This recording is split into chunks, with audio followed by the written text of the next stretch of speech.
This is Greg Pruitt, formerly of the Cleveland Browns, and you're listening to The Sports Fix. Sports Fix listeners, like us on Facebook today. Facebook.com/The Sports Fix. Business owners and professionals, do you want to take your business, your product, your team, your event to the next level? You want to advertise right here with the Sports Fix. Our listeners are among the most loyal listeners, terrestrial or internet. The Sports Fix universe is not only the radio show, but tens of thousands of fans on Facebook and Twitter. Email me, Jerry Myers, thesportsfix@AOL.com. That's thesportsfix@AOL.com. And let me help you swing for the fences and hit it out of the park right here on the Sports Fix. Portions of the Sports Fix brought to you by Fantasy Jocks. Visit fantasyjocks.com, your fantasy sports superstore. Championship belts, rings, trophies, and more.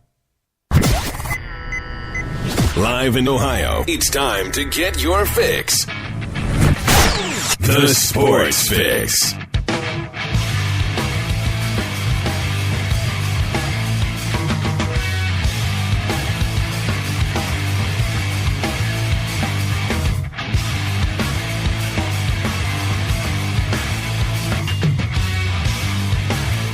And away we go, off and running. Ending the week edition, baby, of the Sports Fix. Here we go, just wrap it. Matter of fact, just seconds as we're going on the air here, sealing some things up. Doug Plagan's going to be able to join us today and wrap things up on the back end of this show. Jonathan Knight, sportswriter extraordinaire, is going to join us on the front end of the show. Jeff Gorman, Browns101.com, going to be there in the middle. We have got, are you ready for it?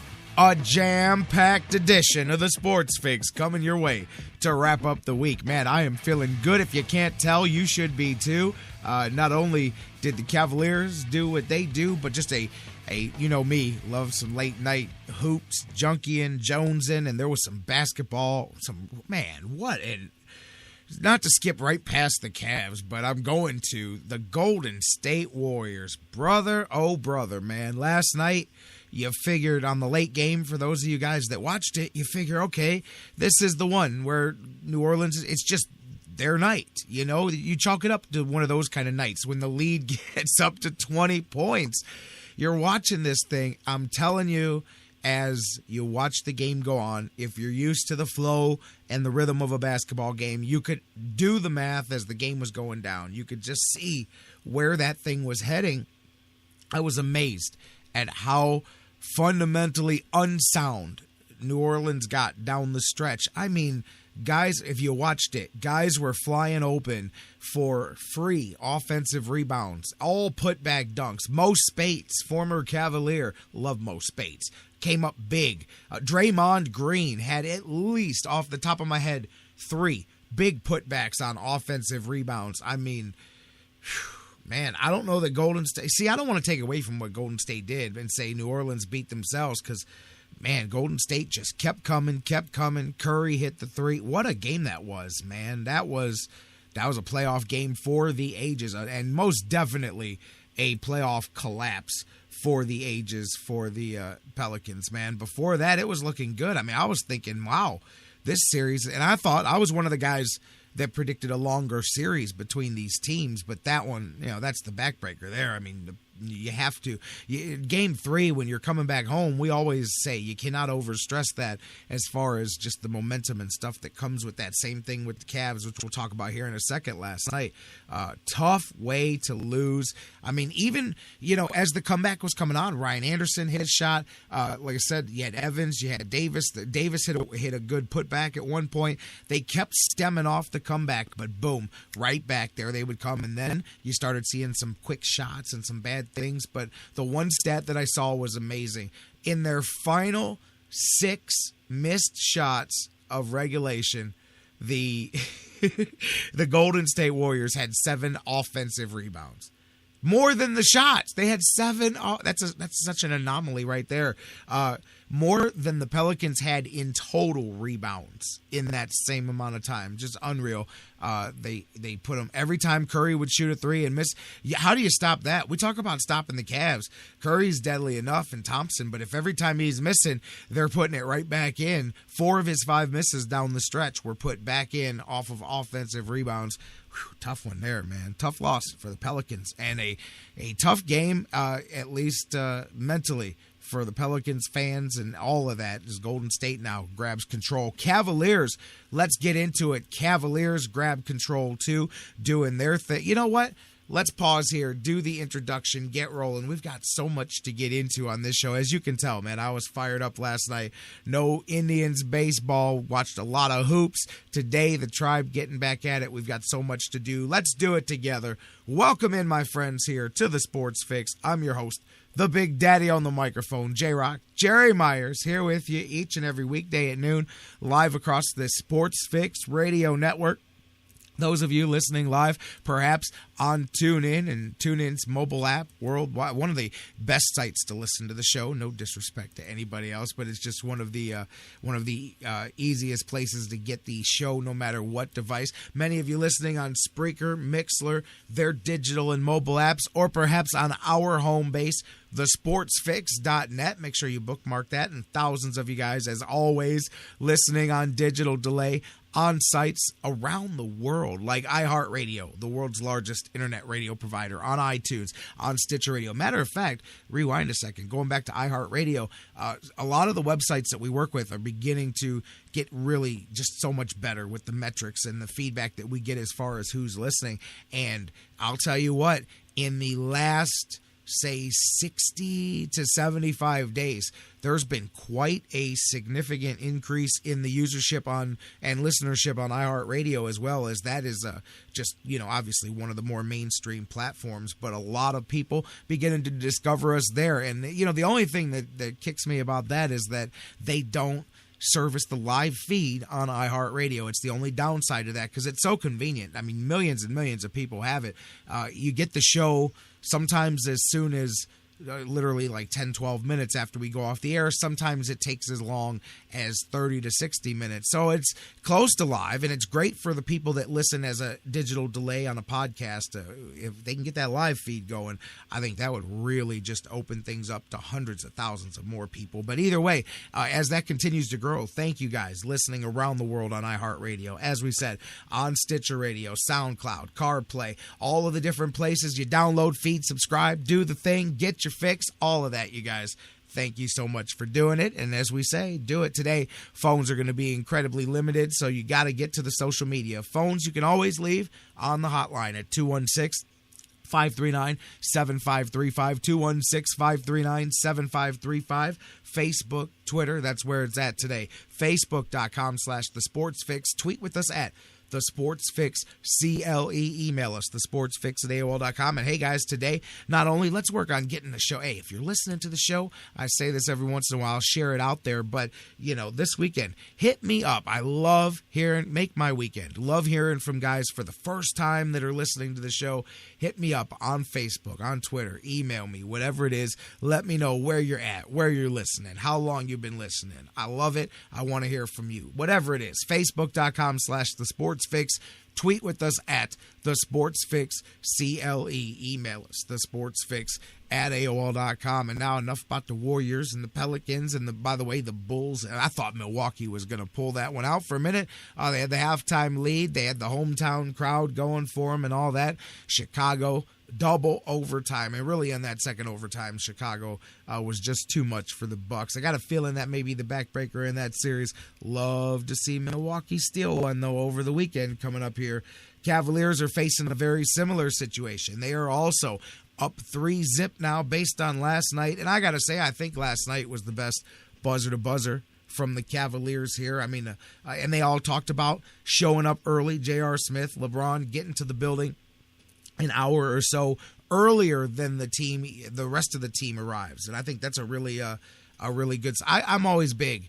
Whether it's LeBron James, no matter what the sport, when your team leaders, that's buying in. When you hear those cliches and stuff like that, those are the things. When you show up, when the true superstars, and this was something that Phil Jackson used to always say about Michael Jordan, is when the superstars, the ones that have all this, not just the game, but the spotlight and all of that, when they show up early, when they are the first one to the building, when they're the last one to leave, and when they, and this is what I always talk about when I talk about coaches being hung out to dry by superstar players, when they, no questions asked, listen to the coaches, when they set those right examples, nobody else can talk. It's impossible for secondary player B to say anything when superstar player A is running sprints right alongside of them. You know what I mean? I mean, you can't.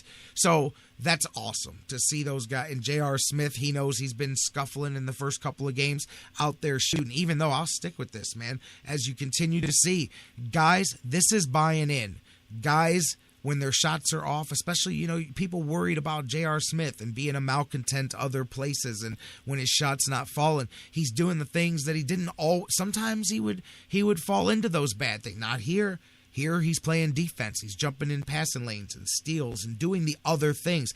Everybody has bought into the fact that if it's not their night, do the other things. Kevin Love does the other things. Last night was his night, and they rotate. I mean, whether it's LeBron having an off night and Kyrie steps up, or then Kevin Love steps up, or Kyrie has an off night and then LeBron puts it together and has his best night, and the individual pieces and parts come together the way we saw last night. I thought it was the best overall effort. Boston came with what they had, but the Cavaliers did what they had to do. You know, Boston charged all the way back and took that lead there in the second quarter, but then the Cavs ran it off as they do. They flip that switch defensively. They go to business. They go to work, and they continued to take care of business. LeBron had 31. It was a good one for the Cavs last night. Going back to Kevin Love, he has 23 points last night. Had a shot going. The shot that was kind of the dagger at the end, kind of staggered away the Celtics. Where does it come but LeBron to Kevin Love? And right there kind of symbolizes what the Cavs are all about here. I mean, it continues to be the focus of so many different pieces. And again, I go to giving so much credit to the Celtics, to Brad Stevens, to what that squad's got. I mean, that's a good team. Those guys hustle. We've seen what they do, and they'll get after it. I mean, I've talked about this before. Crowder, Sullinger, Love Thomas. Those guys got some game. There's a lot of good play. Evan Turner. There's a lot of players over there, man. That Boston squad's going to be a comer, I think, for the next few seasons, for a team to watch out for. They remind me of Washington over the last few seasons, watching that team evolve as they picked up, Wall and Beal and those guys, and then adding veteran piece to it here and there. You get a Nene in there, you get Paul Pierce, different guys like that. That's kind of what I see maybe percolating over there in Boston with that Celtics squad. It's not this year. I'll go back to my big brother, little brother example. Anytime the Cavaliers want to put this thing away, they will. Yeah, Bruce, there's the other thing. 9 first-round picks upcoming. You know what the Cavs just did this summer? That's what Boston has themselves in position to do when they feel the time is right, because they can really make some moves and do a quick overhaul now. 9 first-round picks over the next 4 years. That's quite a cachet to deal with. It doesn't help them this year, but this is a good set of experience for a lot of those young players to get in there the first time. I don't expect the Cavs to have different. I think they wrap this up now for sure in a sweep. I don't think they're going to waste a game, let it slip away. I mean, it'd be up to them to do that, but I don't see it. Last night, looking back at that game, I mean, the Cavaliers, they shot better from 3. They're out there rebounding. They were pounding the boards defensively. Block shots. I believe they had 6 or 7 block shots across the board for the team. Tristan Thompson continuing to do his thing. And it's guys picking up other guys when Mozgov's having an off night. Tristan Thompson is consistently there for these guys coming off the bench. He doesn't always need to score. Sometimes they just need his rebounds. Last night, he picked up some slack for other guys. Mozgov had a single-digit game, so Tristan gave you 12 off the bunch on a very economical 4 of 7, So all of that adds up into a total team game. This is, if I was a coach like Brad Stevens, I'd have nightmares, seriously. And this is not a homer thing, trying to figure out how you stop overall the Cavs in a series, because I think we've already in 3 games seen slices of how difficult that is, because it's so easy to say, well, you do X, Y, Z. Well, okay, now go out there and execute that, because let's start with LeBron. You want to cut off the head of the dragon. You want to go after LeBron. Okay, that's great. If you're going to focus your defense there, as we've seen, here comes the Dark Knight rising, Kyrie Irving coming in there, and he's right alongside. So now, what are you going to do? Like last night, they did a good job on Kyrie. So the focus goes back to LeBron. And then here's Kevin Love. He steps out of the shadows with his 23 points, 9 rebounds. Good game for him as well. Good from 3 as well. I think he nailed 6 of 9, 6 of 10 from 3 last night. So those are just those 3. Then J.R. Smith comes back up, gets his game going again, has his best game of the series. I mean, when Mozgov's down, Tristan's stepping up. I mean, and we're only going, relatively short, 8, little bit of 9-man on the bench, nothing much. But, I mean, you see, again, the conundrum that these guys find themselves in, guys. Seriously, I don't care if you're in Cleveland, if you're in L.A., Chicago, Timbuktu, be honest, look at that. And that is an incredible task. I'm looking forward to seeing, presumptively, in the next round, what a fantastic veteran defensive team can do against these Cavs, and then what the Cavs can do to answer that back. I'm expecting to knock them down, drag them out. What we're expecting, man. I think we're going to see something that harkens you back to those old school Eastern Conference battles that I grew up on, those nasty ones in Chicago and the Knicks and those old Pat Riley Knicks teams and all. They'd be just bloodied and battered and beaten coming out of a series. I really see a lot of that, and you started to see some frustration last night from the Celtics as well, starting to bubble over. That's what you get when you give everything you've got. That's how you get frustrated, when guys give everything that they've got and they still can't get it over the top. Or, as I say, when you lay it out there, you build your lead, you've really just attacked and played at your best, and the talent level is so different that seconds later the Cavaliers turn the switch and they're back up on you. I mean, you get to that frustration. They'll fight their way through that, because that is the core. That's a core of a good team, you guys. That is the core of a good team. And I agree. I'm not even going to complain about the officiating, but I could, because they definitely, the Cavs are not getting the benefit of the doubt there, which is good. You don't want that either. So now the Cavs have set themselves up. We've set ourselves up. Let's just pause right here and pick this conversation up on the backside of the break with the sports writer extraordinaire, Jonathan Knight. My man JK is going to join us. We'll pick right up where we left off. Talk about the Cavs, the Celtics, the Bulls, the NBA playoffs, the Indians heading into the mouth of the tiger, Browns draft coming up, and more. Sports writer extraordinaire, Jonathan Knight, joins us next on the other side of the break. Don't go anywhere. We are just rolling. Jeff Gorman's in the house. Doug Plagans from the Lake Erie Monsters and the Cleveland Gladiators. Let's do it. Sports Fix. Jonathan Knight coming up next. I'm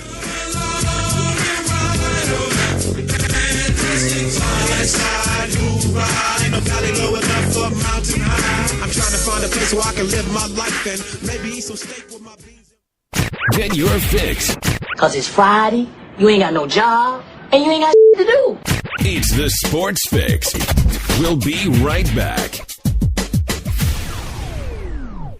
The wait is finally over, guys. Baseball season is here at last, and the excitement continues all season long. Here we go again at DraftKings.com, the official daily fantasy partner of Major League Baseball. Daily fantasy means no season-long commitments, just instant cash, instant gratification. Why wait until the end of the season to claim victory when you can win huge cash every day? At DraftKings, it's like a brand new season every time you play. Just select 2 pitchers and 8 position players, stay under your salary cap, and you could be on your way to an enormous payday. Last year, Peter from Colorado won $1 million at DraftKings in one day just playing fantasy baseball. Hundreds of thousands of fantasy sports fans, just like you and I, have already cashed in at DraftKings. Now it's your turn, baby. Hurry to DraftKings.com now and enter promo code SPREAKER to play for free. You could win part of the $300 million. Yes, I said $300 million in prizes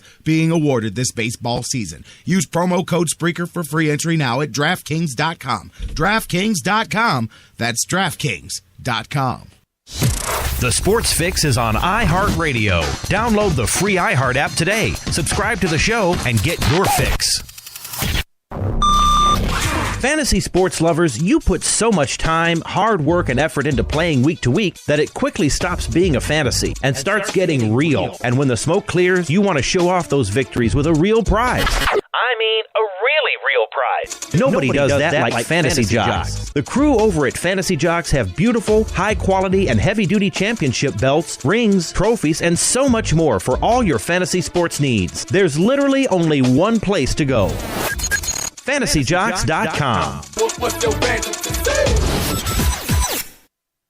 Here we go, bring it on in. It's time now. It's all city. We got to do it for them, dog. We got to do it for Cleveland. They're waiting on us. Define what we're about. Let's get it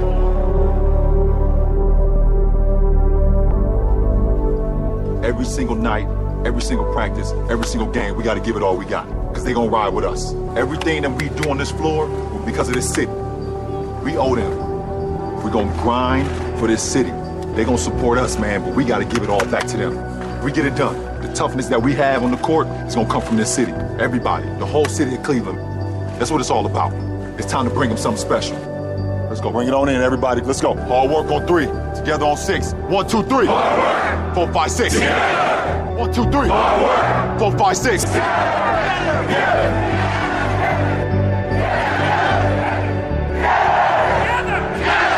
It's all us. Cleveland on 3. 1, 2, 3.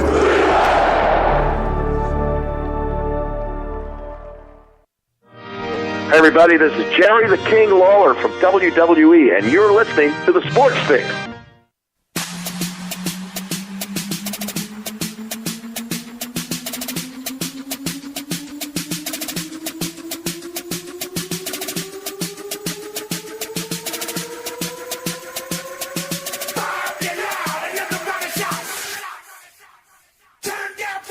Welcome back into the Sports Fix. J-Rocc here live as we roll on here Friday afternoon. Man, cannot wait to get my man, the sportswriter extraordinaire, Jonathan Knight on. We started the show. I'm fired up, as you can tell. We've got the Cavaliers as, within restraint, as excited as you can be to be up 3-0 on the Boston Celtics. But the Cavaliers last night, what was probably their best buzzer-to-buzzer effort of this thing here, and the Celtics brought everything to them, as we talked about, and the Cavaliers now getting ready to wrap this thing up on Sunday. We've got a ton of things to talk about. Tribe heading into the, no pun intended, mouth of the tiger here this weekend, and Browns draft. Cannot wait. That means it's time for the sports writer extraordinaire, Jonathan Knight. You guys can't call, but you can keep it going. Facebook and Twitter, Facebook.com/The Sports Fix. Tweet with us at The Sports Fix, CLE. Email us, thesportsfix@AOL.com. I'm going to the phone lines. My man, not even Cavs hoops, too. I wonder if JK stayed up late and saw, I cannot believe, again, that Golden State game. Let's find out. Jonathan Knight, sports writer extraordinaire. How you doing, my man? You got a little hoops hangover from yesterday? Well, I do in a good way. It's very much a 3-0 kind of Friday. It has you have that bounce in your step with the Cavs with the 3-game lead, like you said there. But no, I did not stay up and watch the late game. Oh. Like with most great moments in American sports in the last 10 years, I was unconscious at the time. So yeah, I found out this morning like, whoa, wow, yeah, some good stuff going on that I totally slept through. So no, I did not partake in the wonder of the NBA playoffs beyond the Cavs' victory last night. Man, I'm telling you, that one, going back to that Warriors game, I could not believe. I saw it happening. I watched the whole thing, and I literally watched the 20-point just whittle away. You could see the numbers as the final 30 seconds were going, how it would go to 7 points, and then up, and then back down, and they would stay to even number, where you could see that the math adding up to a 3 at the end. You could just see it adding up to where Curry's going to hit a shot here. This is nuts what they're doing. Yeah. They stopped boxing out. All of a sudden, Golden State's grabbing every offensive rebound and dunking it back in, and that's how they didn't even wipe it out by a three-pointer, man. They wiped it out by grabbing offensive rebounds and dunking them back in. It's like New Orleans forgot how to play box-out rebounding basketball for 10 minutes, and unreal. One of the greatest playoff collapses I've seen. Unlike the Cavs, who took care of business. And I don't know know what you would think. We haven't talked since they started this thing. Games 1 and 2, not at all, and really I don't think at all in all three have we seen in any way the best Cavaliers performances. But I thought last night was the most focused of the three here by LeBron and by the team in general as they went out there and they knew they were going to get a challenge and they held it out, took care of business last night. But the first two games were kind of, there's good and bad. Cavaliers won because of the talent level, but last night I thought was the best maybe overall performance from the team. Where are you at here? As much as you can be when you're talking about a series like this. Definitely, totally agree with that. The last night was their best performance of the series. I think both games in Cleveland, especially Game 2, were not necessarily lackadaisical, but I think that they were missing a little edge. They weren't as sharp as we've seen previously, and it showed. I think though that first and foremost, I think we have to give credit where it's due. I think everyone sort of underestimated Boston. I think they have turned out to be a much better team than I know I expected them to be. I sort of dismissed those two victories that the Celtics had over the Cavs in the last week when the Cavs sat everybody. I just threw those completely out the window, and that may not have been exactly the right move because while yes they certainly did win, especially the blowout win because everybody was sitting, Boston has been playing incredibly well. And this is a totally different team than the team that came into Cleveland in March and the Cavs won by 30 points without breaking a sweat. This is a much improved team that really has played well. I mean, like you said, the talent level, there was no way they were going to win this series barring some sort of bizarre misfortune. But they really have held their own, and even last night we saw they don't go away. You keep waiting for the Cavs to go on that little burst and extend the lead into double digits or up to 20 points, and that just never happens. They just hang around. So series is not over. Obviously Sunday they got another one in Boston, and while it would be nice for the Cavs to kind of put this away and move on as soon as possible, again Boston's not going anywhere. So yeah, this has been probably a closer series than we expected, but last night definitely the highlight of the series so far for the Cavs. Yeah, and I got to be honest, I don't expect a Game 5. I thought especially when you got to see the fisticuffs in the middle of things, it got chippy a little bit yesterday. Yeah. That frustration from Boston, I think that was, I said it before the game, I thought that was the one they had a chance to win. Because if they go down 3-0, I mean, the Cavs didn't spend all season talking about saving minutes here and there for LeBron and cutting corners on the minutes played to give away an extra 48 minutes just because they get lazy on Sunday. I think now that they're up 3-0, I do expect them to go out here. And I think Boston may be a bit broken because in each game, it's like I've been equating it all week to the little brother, big brother in the parking lot playing basketball. They give it everything they got until the Cavs say, okay, we're done playing with you, kid. And then they go on their run and they put them away. And then the Boston threw everything at them every game. And each time I joked about the first two games. Do you think it's a coincidence that the minute the Boston lead got at its highest point of either game, 5 seconds later, the Cavs were back up on top by double digits, and that it happened in each game for a reason. It's because that's the difference between the teams. I agree with you. Brad Stevens has done a great job.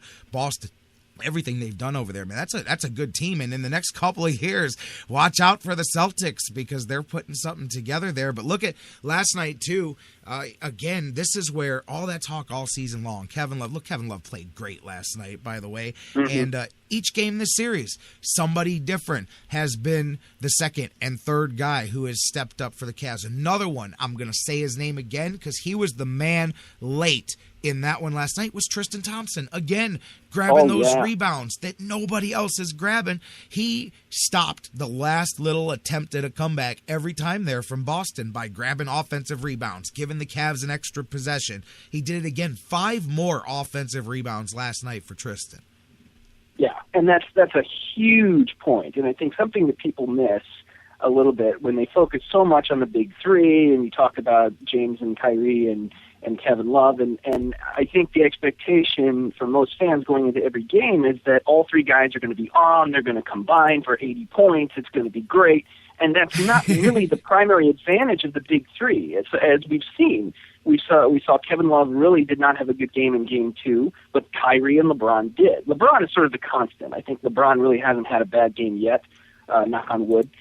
He's been the constant. But so Love and Kyrie have sort of played off each other. So last night, like you said, Kevin Love really did come to play, had a fantastic game. Kyrie did not. Kyrie had a rare off game. And that's, to me, the advantage of the big three. It's not that all three are going to be on at the same time. That's great when that happens, and it usually results in a blowout victory. But the biggest advantage is that you have those big three that if one or two of them is not having a good game, the other one or two can pick them up. And that's exactly what we've seen these last two games.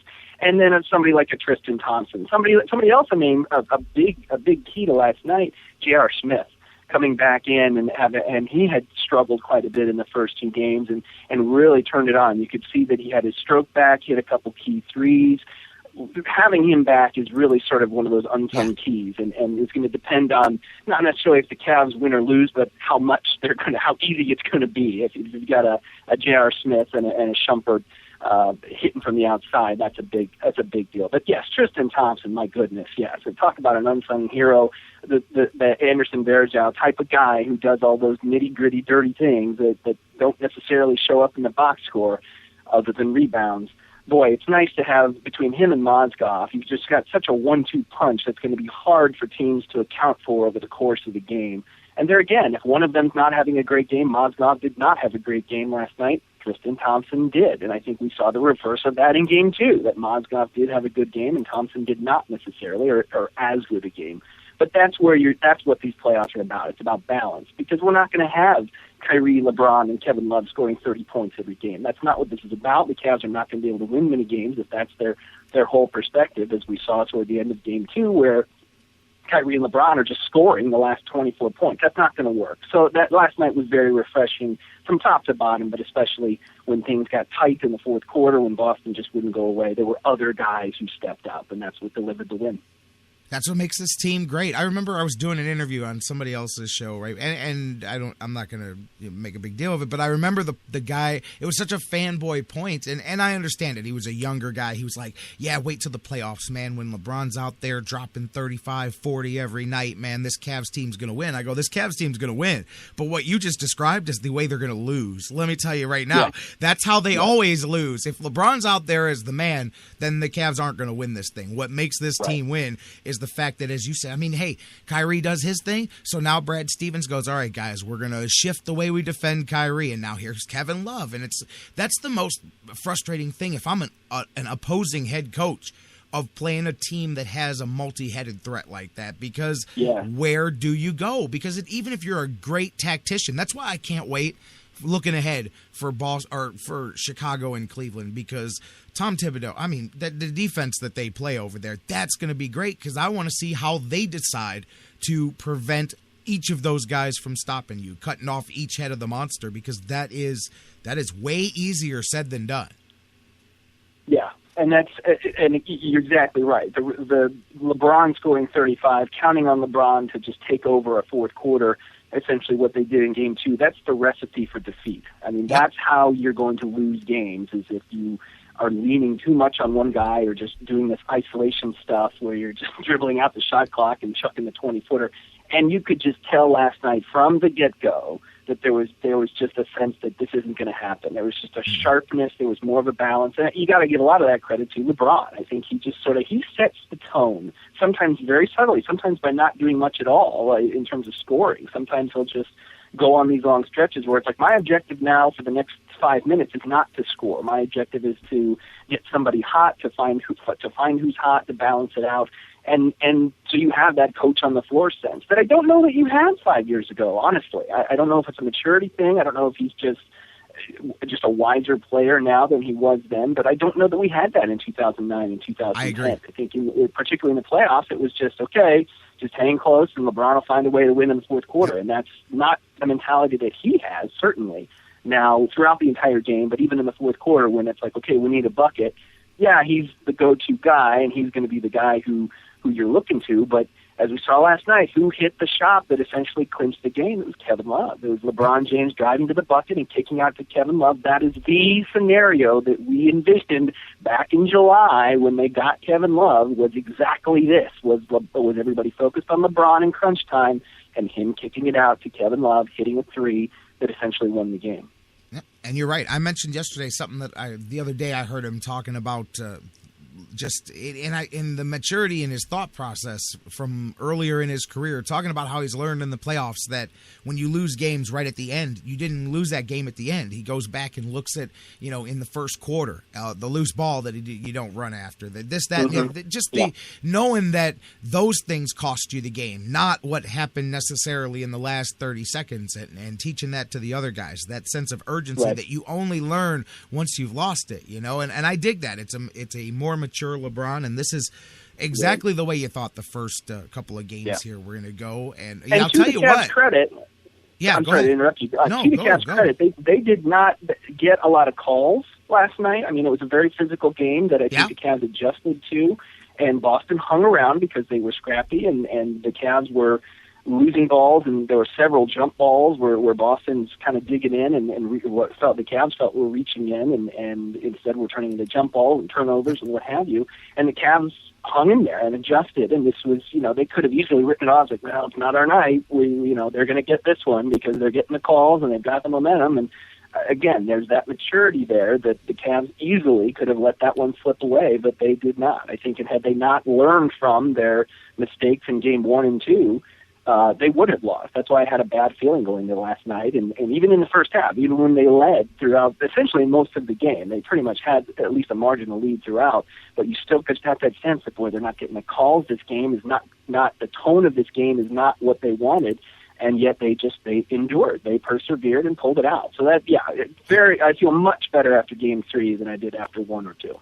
Yeah, and I'll tell you, talk about the tone. Defensively, this team sets the tone. 7 more blocked shots yesterday. Tristan had a couple big ones. We saw Mozgov. He only had 1 last night, but he had the 5 the other day. I mean, really, this team, defensive, they've got that championship defense. No matter what you think about any other aspect of this team, if you think the bench isn't good enough, whatever you think, they have got championship level defense, and that's that switch. When you talk about flipping that switch, that's what they do. They're in the passing lanes, they're blocking shots, they're turning defense into offense, and I'm telling you, it's easy to get caught up in the highlights. That's my favorite part of watching this team play, when they're erasing mistakes at the basket, blocking shots, and then turning it into a fast break down at the other end. That's when they're at their most enjoyable to watch.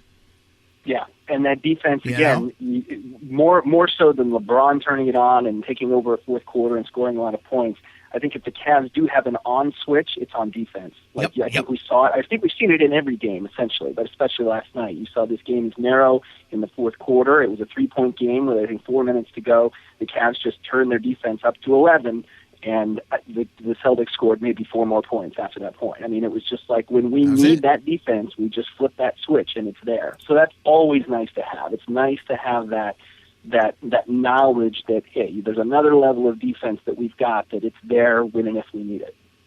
Cavs looking to wrap it up now in Boston, should take care of it. I really think that there's no doubt they sweep this now, because I just think they broke Boston last night, and they'll go out there smelling blood on Sunday. But I'll tell you what, Chicago, it took double overtime for them last night, Milwaukee, and I wonder if that wasn't the straw that breaks the Bucks back, because they threw it out there, and to lose in double overtime like that, maybe they go out there and get swept. But if not, I hope over the weekend that Milwaukee is able to grab one here. That would be a really nice thing if perhaps you watch Chicago just get extended an extra game in that series, especially when it looked like they were set to sweep that thing. And I don't know, but I wonder too if that was such a tough way to lose that perhaps that may be the one that breaks Milwaukee for Game 4.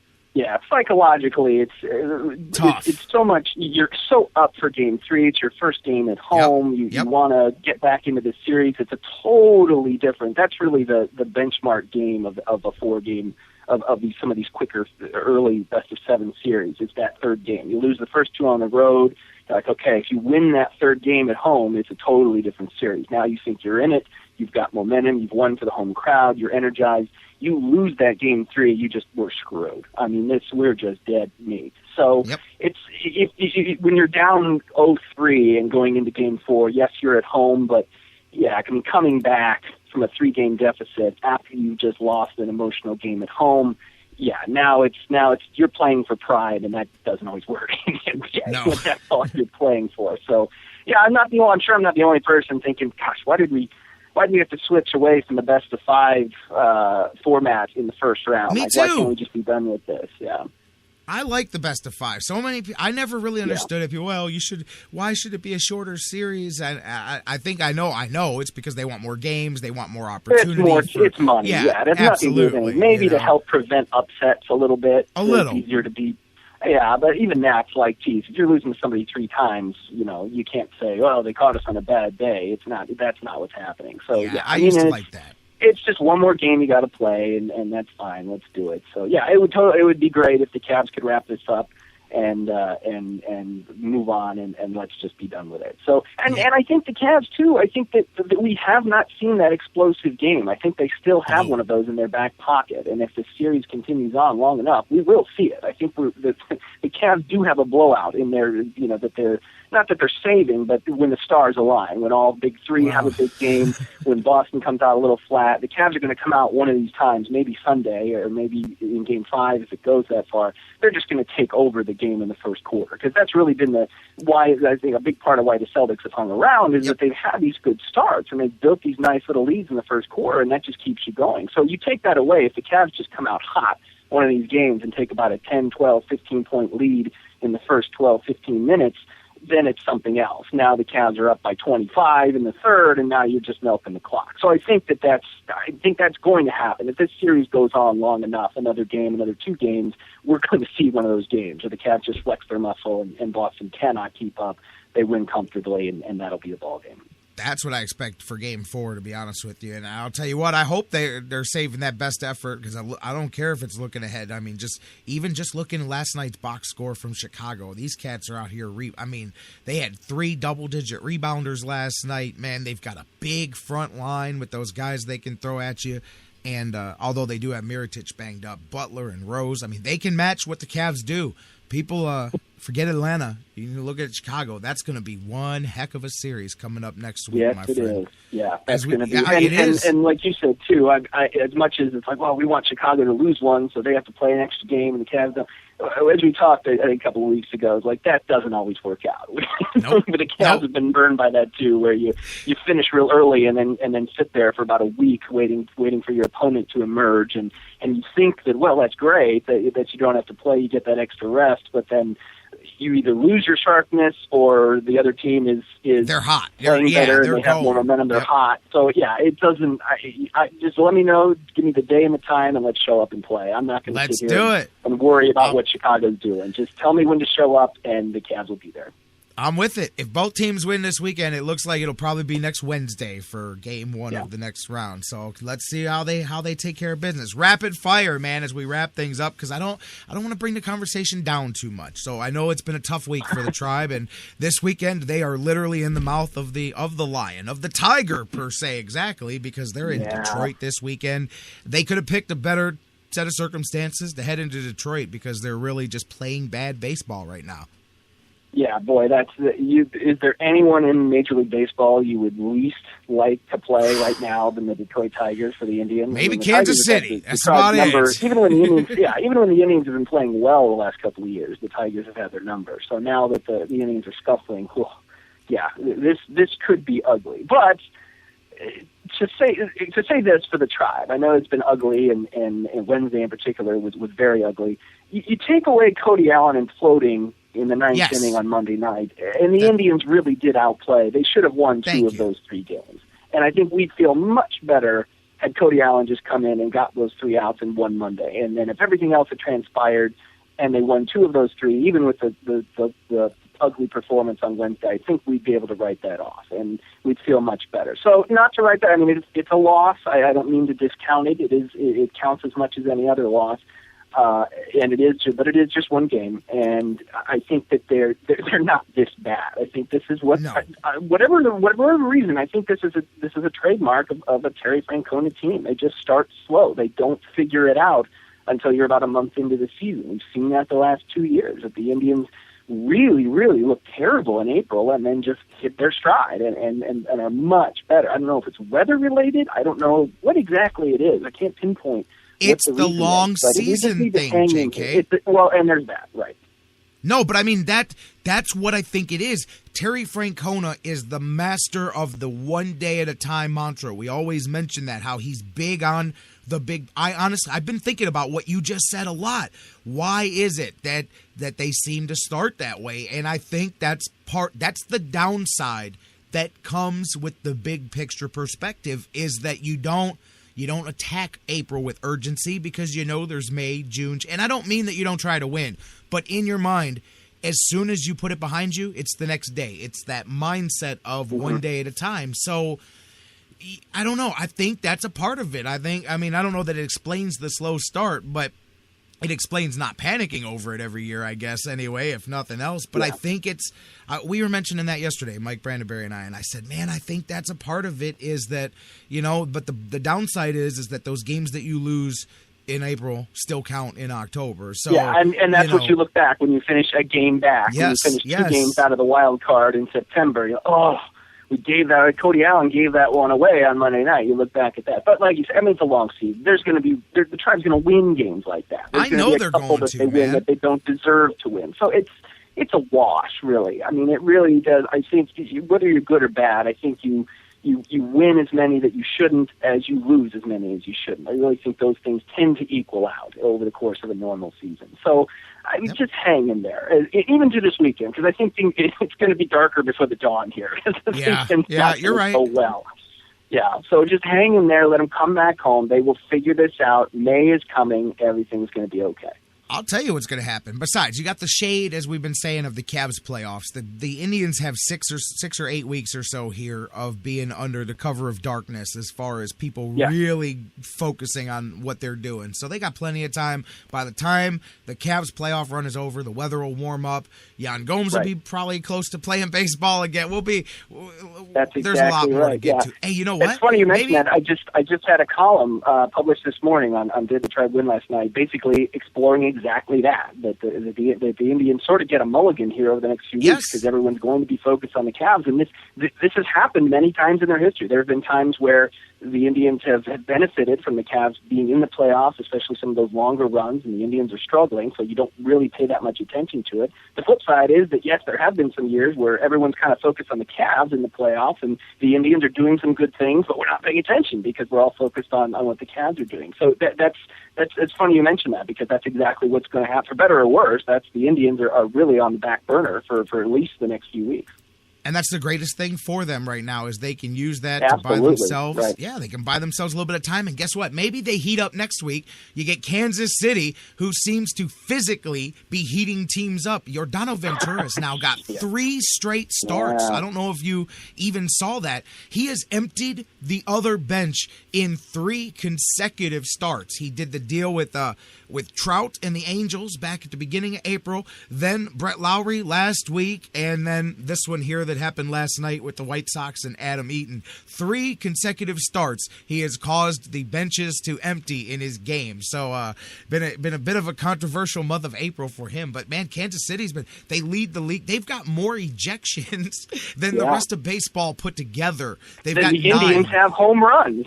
Yeah, that's true. They've got 9 ejections. The Indians have 11 home runs on the season. So there you go, man. They and you know what? And you may have talked about this earlier this week, but I heard an amazing statistic tied in with the Indians' home runs, that the Indians, all 11 home runs have been solo home runs. All solo home runs. Isn't that they're weird? They're on the brink. I think they need to go, 2 more games, 3 more games. If that continues, that they will set the American League record for the most games without a multi-run home run. I think the record is 17, and it's back in the 50s. I mean, that's just crazy town. When I saw that, as it's been going, I said, God, it's not bad enough that you're struggling. Then when you do get it, nobody's ever on. But those are the things when things are going bad that make them go worse. Yeah. And that's funny you said that about the other. The other night some people got on me because they're like, well, you can't ignore the 9th inning. I said, I know you can't. But if that doesn't happen, we're feeling a little bit differently than we were afterwards. The rest of that game was brilliant. Yes, the rest of everything about that game was fine except the 9th inning. And I know that's how games are won and lost a lot of times, but you can't say, well, the Tribe's terrible. Well, not that night they weren't. Cody Allen was terrible that night. The rest of the team was fine. The pitching was great. The Indians got the runs they needed, and they should have won that game. They did not. They're just scuffling. They're playing bad ball. It's one of those, everything that goes wrong magnifies everything else. And I'm not going to fool myself that it all clears up. They're always going to have some defensive bad tendencies, and they may blow themselves up from time to time with bad innings in that way. And things like that won't necessarily go away. But this is a microcosm here, and they just seem to be getting hit with all of it early. And hopefully that it averages out, like you said, throughout the season. JK, my man, Jonathan Knight, sportswriter extraordinaire with us. Quickly, what do you think? Do you think that the Browns next week set history? I'm going to ask you what we've been asking everybody. Do you have any idea? Has there ever been a team that's drafted a quarterback? And I don't mean the Browns. I mean any team that's drafted a quarterback in the first round in back-to-back years, because everybody, I mean every guest we have on, everybody I talk to, the Browns are going to do something at quarterback here, Mariota, all this stuff in play. They just took Johnny Manziel last year. I mean, can you think of a team that's done that? Because to me, you're saying I screwed up last year, and that's just asking to lose your job. So have you ever heard of a team doing that, and do you think the Browns become one of those rare teams that do it next week? I've been thinking about that, because every time I hear that, and you hear it, you just cringe. Now you just hear the rumor that the Browns are thinking about drafting a quarterback in the first round, and it's just Pavlovian. I just think, oh God, no! Like, even if you like the guy, I think he'll be a good player. Just don't do it. There's so much bad history there. It's just bad association. But yeah, I've been thinking about it. The only possibility that I can remember that ever happening, if you remember back in this would have been late 80s, early 90s, I remember Detroit having Rodney Peete and Andre Ware. Essentially the same player, same type of quarterback for the same type of college system being brought in, and it may not have been 2 consecutive years, it may not have been the first round, but I vaguely remember them both at the same time. That's as close as I can come. Andre Ware was in the supplemental draft, I believe. Okay. I think he was like the first pick of the supplemental draft. The only other one I could think of, and I think it was supplemental draft too, was when Jimmy Johnson. You're right. Dallas. He was the first round. Walsh Sorry and about Troy that. Aikman were there. No, Andre Ware was first round? Yeah, he was the 7th pick in the draft that he was taken that year by Detroit. So, and when did they get Rodney Peete then? That's what I'm going to look up now. Yeah, because that may be the answer. He went out in the 90 draft either. I don't know, and it may not have been 2 straight years. But it was weird because they were both on the team at the same time. No, there's back-to-back years. They took Rodney Peete in the 1989 draft, and then they took Andre Ware in the 1990 draft. So there you go. Yeah, they took back-to-back and first-round quarterbacks. Like you said, basically, and look at how that did not pay off. No, did not work out at all. Neither one of them. So the Lions made themselves look silly and still wound up without a quarterback. So yeah, and I'm willing to bet if we looked up their general manager position at that time, it probably changed hands right around 1989, 1990. That's very possible. Yeah, you don't do that. You don't do that. And as a matter of fact, in the thing I'm reading here, it even says it shocked people with the drafting of that there. So there you go. So what do you think the Browns do? What does your gut tell you? I don't think that. I think that just based on backlash, I think from Manziel and what happened with Hoyer, I don't think they'll pull that trigger. God knows they have enough other needs. I don't that they'll be able to fill. So I don't think they will. But I didn't think they'd go with Manziel last year either. That was that specter in the back of my mind. Like, if they're smart, they won't do this, but they're the Browns, so they might. So it's the same mentality this year, that there's that thought that, oh, God. You just hope that they minimize the damage, that they don't trade away a whole bunch of future picks to move up to get this, because if you can get him when he drops to you, which you probably won't, then if that's what you want to do, I guess go for it. I don't, at this point, it's difficult to gauge these things, but by all means, don't screw the future by taking another flyer on somebody who odds are will not work out, at least absolutely. And Chip Kelly, I don't know if you're an artist or if you know one, but if you do, I'm telling you, somebody needs to draw up the little editorial cartoon of the building in Berea. Chip Kelly standing outside the door. He's wearing a trench coat, and he's got one side of it open, and he's just showing off. He's going, I got these quarterbacks here, man. And he's just trying to catch somebody walking out of Berea and going, hey, guys, look. half price, off the shelf. I got 4 different Especially now these guys. man. The Browns will wind up with Tim Tebow as their starting quarterback next year. Oh, you got to love it, man. All right, JK, we'll find out. When you and I talk next week, we will at least know what the Browns did in the first round of the NFL draft, because that'll be next Thursday. So we will at least know if they did go make a trade or if they stuck to their draft board and took, I would just prefer 2 good players. Hopefully one on the line and one in the wide receiver position would work really well for me in the first round. But, we need players that can play. Or a kicker and a long snapper. I mean, or who knows? A punter. I mean, I'm with it, man. I think I would take I think I'd take the kicker and the long snapper over another quarterback. JK, my man, I appreciate the call. As always, man, we got a lot to look forward to this week. And when we talk next week, we'll hopefully be talking about round 2 of the NBA playoffs and round 1 of the NFL draft. And hopefully the Indians start playing a little ball too, man. And yes, indeed. And I will actually be up there tomorrow. I will be at Rocky River. Rocky River Library Book Festival tomorrow afternoon from 10 to 3. If you want to swing by and, make fun of me, yell at me, whatever we need to do. There's going to be a lot of people there. I was actually looking that up. There are. It's a great show. I was there a few years ago. There's 50-something authors there. It's a really good time. So, Dan Coughlin's there. Dan Coughlin, Joe Tate, one of the featured speakers I saw on their press release they had out.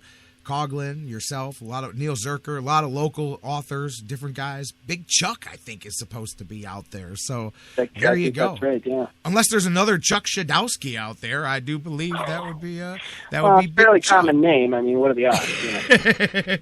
Jonathan Knight, sportswriter extraordinaire. Check him out tomorrow. It's going to be here locally, the Rocky River Public Library Book Festival, 10 a.m. to 3 p.m. That is at 21016 Hilliard Boulevard out in Rocky River. JK, my man, by the time we talk next week, maybe you have a little bit of book information for us, too, because I hear they wrapped up Major League. Yeah. And if you come out tomorrow, maybe you can get a little more. There may be some free sample type things going on tomorrow. So, yeah, you have to swing by. Check it out. There you go. Check it out. And I'll drop that on our Facebook and Twitter as well. JK, my man, good stuff. What are you working on this week for Did the Tribe Win and Everybody Hates Cleveland? Well, I have the column just published today about the comparison of how the Indians have done historically when the Cavs are in the playoffs. So that's up on Did the Tribe Win? And there'll probably be there'll be another Cavs-related type column here in the next couple of days on Everybody Hates Cleveland. So, yeah, got a lot going on, a lot to talk about, which is great. Good material to sift through. You got that right. Jonathan Knight, my man, enjoy the weekend, enjoy the week, and we'll circle around next week with no shortage of things to talk about. Indeed. Looking forward to it. You got it. My man, the sports writer extraordinaire, Jonathan Knight. I'm J-Rocc. Let's take a break. When we come back, Jeff Gorman's going to join us. We were talking a little Browns draft here, so we'll pick that up with him, his thoughts on there, and we've got so much more to come. Don't go anywhere. Plenty more Sports Fix coming your way after the news here on The Fix. And get a fire girl and catch this beat while it's rolling. Hold on, pump a little bit and let them know what's going on like that. Like that. Hold on a minute, just don't fall on back. Let them know that you're too much. And this is a beat they can't touch. Yo, I told you, you can't touch this. Why you standing there, man? You can't touch this. Yo, sound the bell. School is in, sucker. You can't touch this. Give me a song. The Sports Fix, your choice for intelligent talk. That was wonderful. Bravo! I loved that. Oh, it was great. Intelligent talk. Well, it was pretty good. Well, it wasn't bad. Well, there were parts of it that weren't very good, though. It could have been a lot better. I didn't really like it. These guys must be on the wrong station. It was pretty terrible. It was bad. It was awful. It was terrible. Get them away! Hey, boo! Boo! The Sports Fix. Sports Fix listeners, do you tweet? So do we. So tweet with us 24/7 at the Sports Fix CLE. How to be a great dad in 15 seconds. Bike ride, go fish, walk in the park, phone call, milkshake, play catch, picnic, fly a kite, tell jokes, laugh, talk, read a story, tell a story, bumper car, swing set, bowling, pillow fight, cut loose, stay tight. Whew. Because the smallest moments can have the biggest impact on a child's life. Take time to be a dad today. Call 877-4DAD-411 or visit fatherhood.gov. Brought to you by the U.S. Department of Health and Human Services and the Ad Council.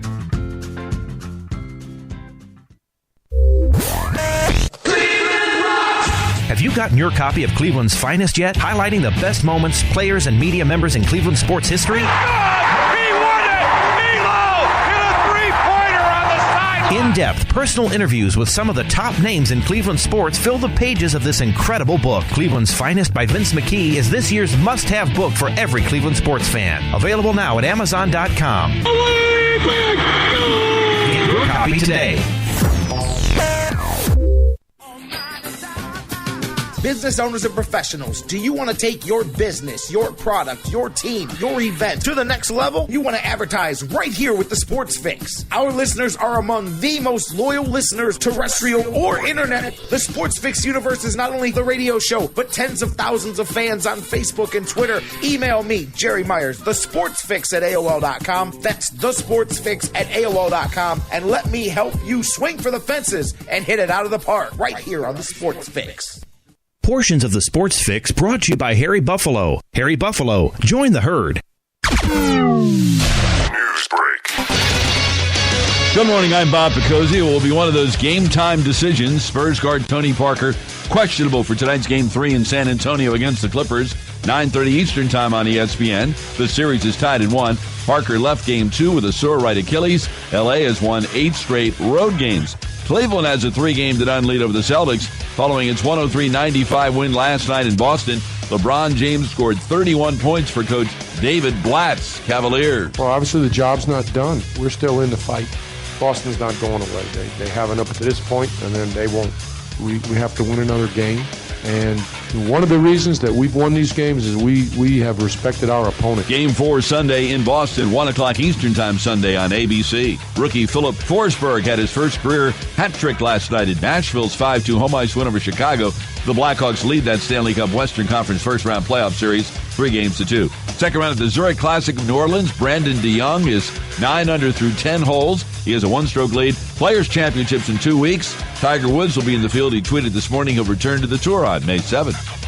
Subway has your chance to win subs for life, movie tickets, and more. A winner every minute. Grab a 30-ounce Avengers cup and play today. And catch Marvel's Avengers Age of Ultron in theaters May 1st. Subway, where superheroes eat. You're listening to the Sports Fix.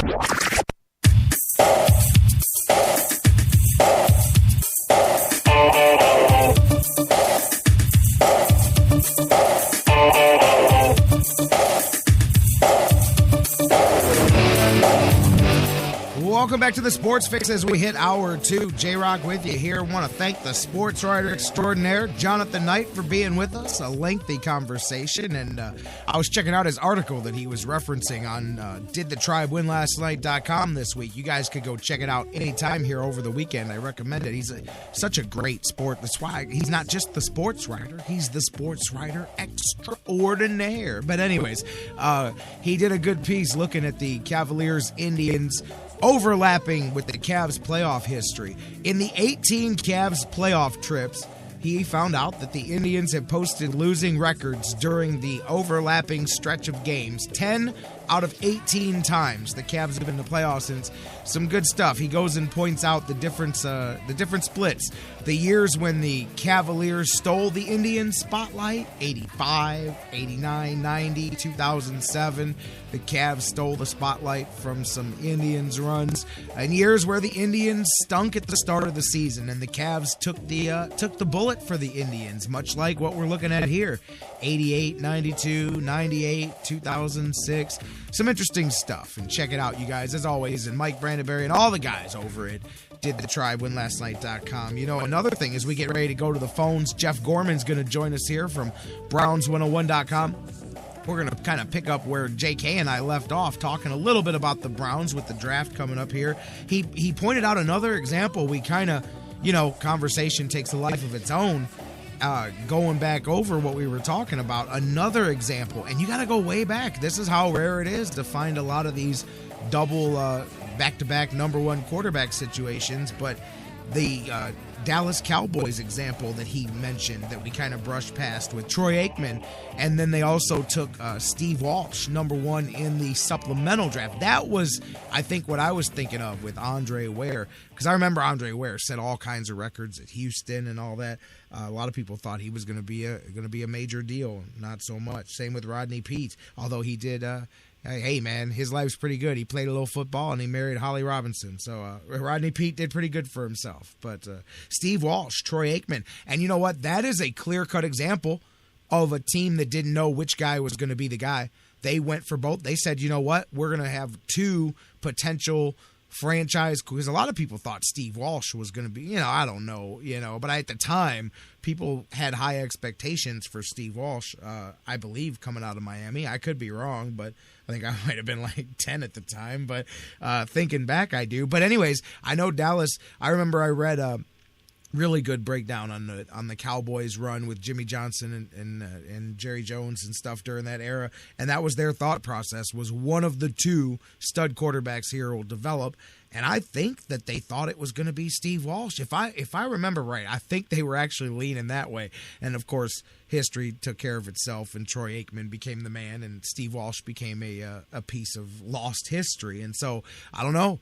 Will the Browns? Neither one of the. Well, I mean, yeah, if you get Troy Aikman, it sounds good, but neither one of those scenarios is all that attractive. So who knows? I'm telling you. And if you listen to Ray Farmer, we'll get into this here. Let me get Jeff on the conversation. I hope that some of the stuff that he's saying here is true to course. I know some of it is the normal stuff that you say, but I hope that he really is serious about the building blocks one at a time, all of that stuff, because if you're preaching building blocks, you're not trading up for Marcus Mariota. We'll talk about that now. You guys keep it going. Facebook, Twitter, phone lines, 216-539-7535, facebook.com/thesportsfix. Tweet with us at thesportsfixCLE. I'm going to the phones. Of course, you can email us, thesportsfix@AOL.com. Jeff Gorman on the phone lines now, my man from Browns101.com. Jeff, how you doing this afternoon? I'm doing great, J-Rocc. In fact, I'm coming to you from a secret location. Are you ready? Always a secret location. Where are we at? Who's grave? We're at the bunker. We're at where are we at here, man? We are at the state capital of Columbus, Ohio. Not only am I in Columbus, I'm actually at the state capitol building.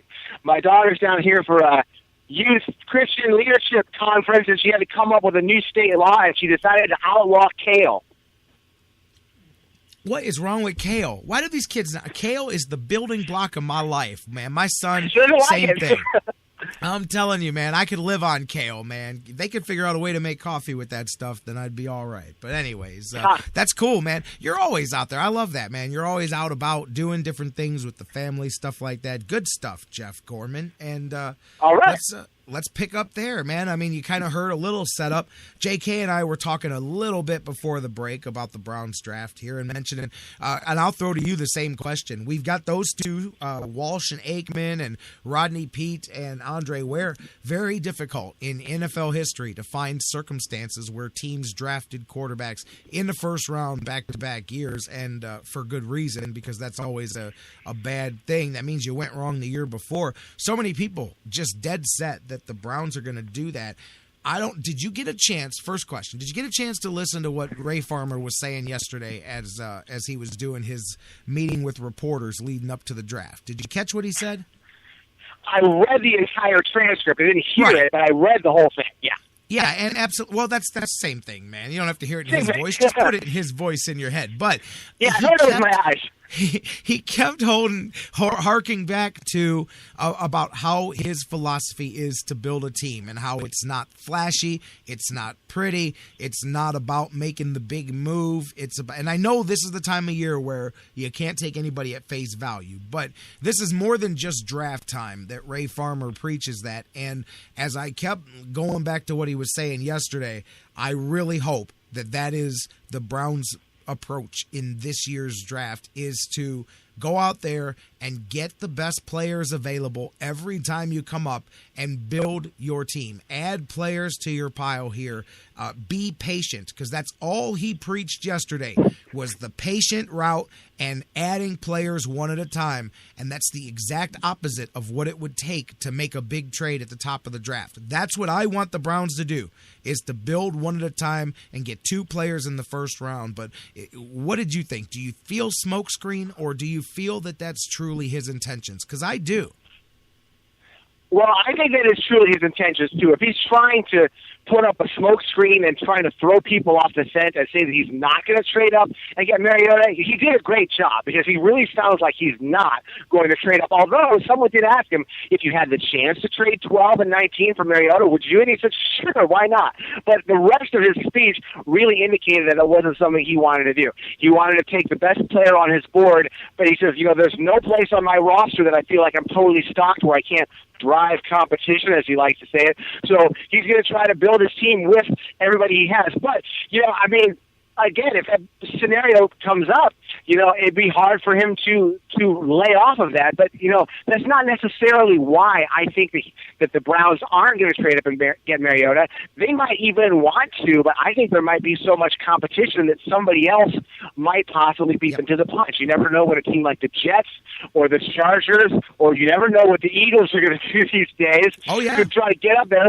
Although, the Titans could certainly hold pat and hang on to him because they certainly could use a quarterback as well. Although if you had a season like they had last year, you probably need, some more pieces to it. If you can possibly trade that and get, 2 or 3 good players, that's what they should do. So it's really very unpredictable. And again, if Farmer does what he says he's going to do, or what he's really says he's not going to do, I really don't think they're going to shoot the moon and go up to number 2. And I think that's probably a good idea because there's such a very, very short list of people. Well, really what you have to ask yourself is, what I ask myself is, are the Browns one player away? Are they one great quarterback away from making the playoffs? And I'm pretty sure the answer is no. I mean, there's still a lot of areas on this team that need, if they were, then I would say, yeah, that's your one piece you need. Go get him, and then we're off to the playoffs. But somebody like Andrew Luck is so rare, where he's the number 1 quarterback.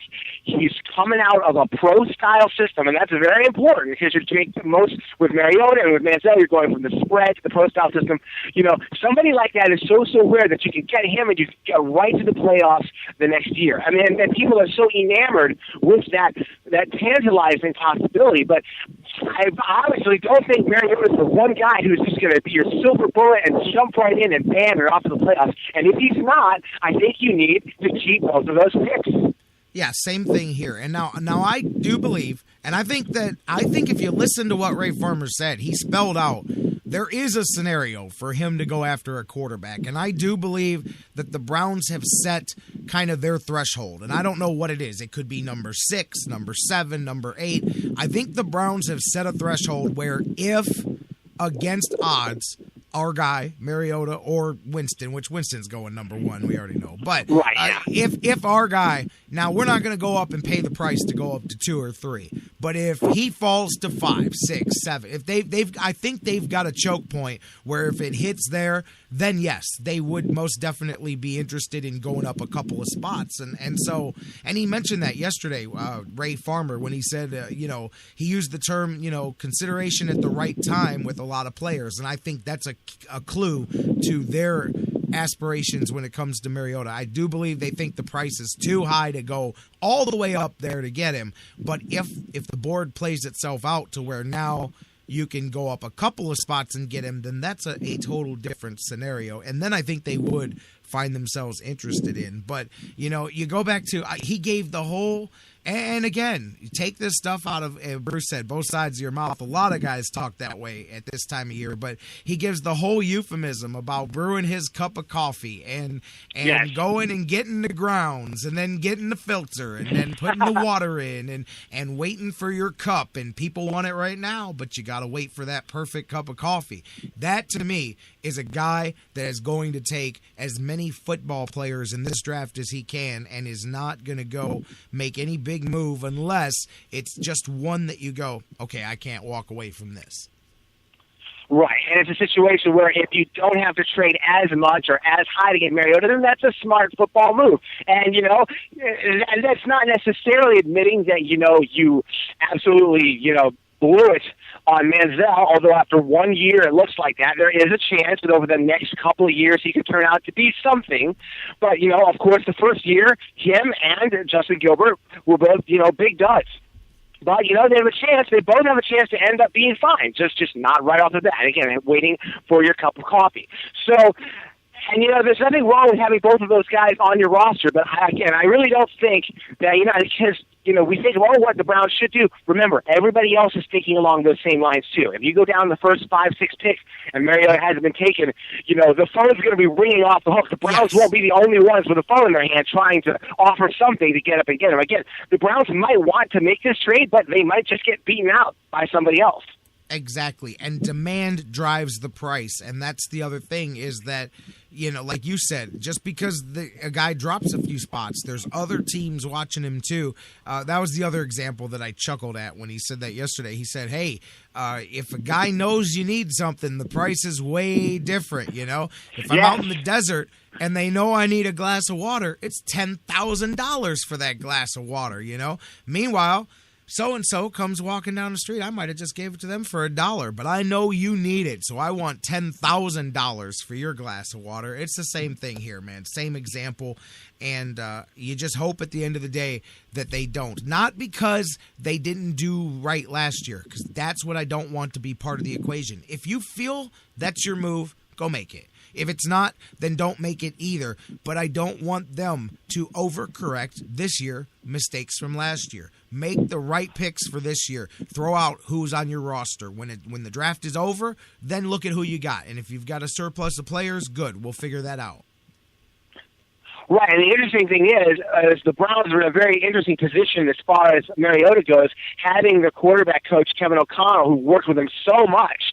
And that's a situation where you have so much knowledge that it could really go one of two ways. You could say, wow, this is the guy. He's got it all. He's got it all physically, mentally. This is the guy to take us there. Or you've seen him so much and you're so familiar with him that you see more of the little flaws that maybe other teams don't see. And you see all the little chinks in the armor and say, well, he's not perfect. He's maybe shouldn't be up here. Maybe should be a little bit down here. So it's going to be interesting to see. So that shows that if the Browns do get Mariota, wherever they get him, then they must be absolutely in love with him because, they know so much about him and they're still, going to put their top pick for him. Now, what are your thoughts? You and I are both saying what we would do, what we think they should do. Do you think that the Browns are going to end up taking two guys in the first round here? I think the Browns are going to take two guys. They might move up a little bit or down a little bit, but I think they're going to come out of this with 2 first-round picks, just like they did last year. Hopefully they'll work out a little bit better. But, yeah, I don't see them trading them both for Mariota or anyway. I, of course, could be wrong. I hope I'm wrong. But, again, this team needs so much help. I mean, when you have the worst run defense in the league, you've got to shore that up with a number 1 pick. I mean, especially if you've got 2 of them, you can't have a situation where that happens again next year because when other teams are just grinding you down in the third quarter and the fourth quarter with the running game and you can't come back, then you're like, well, maybe we should have done something about it.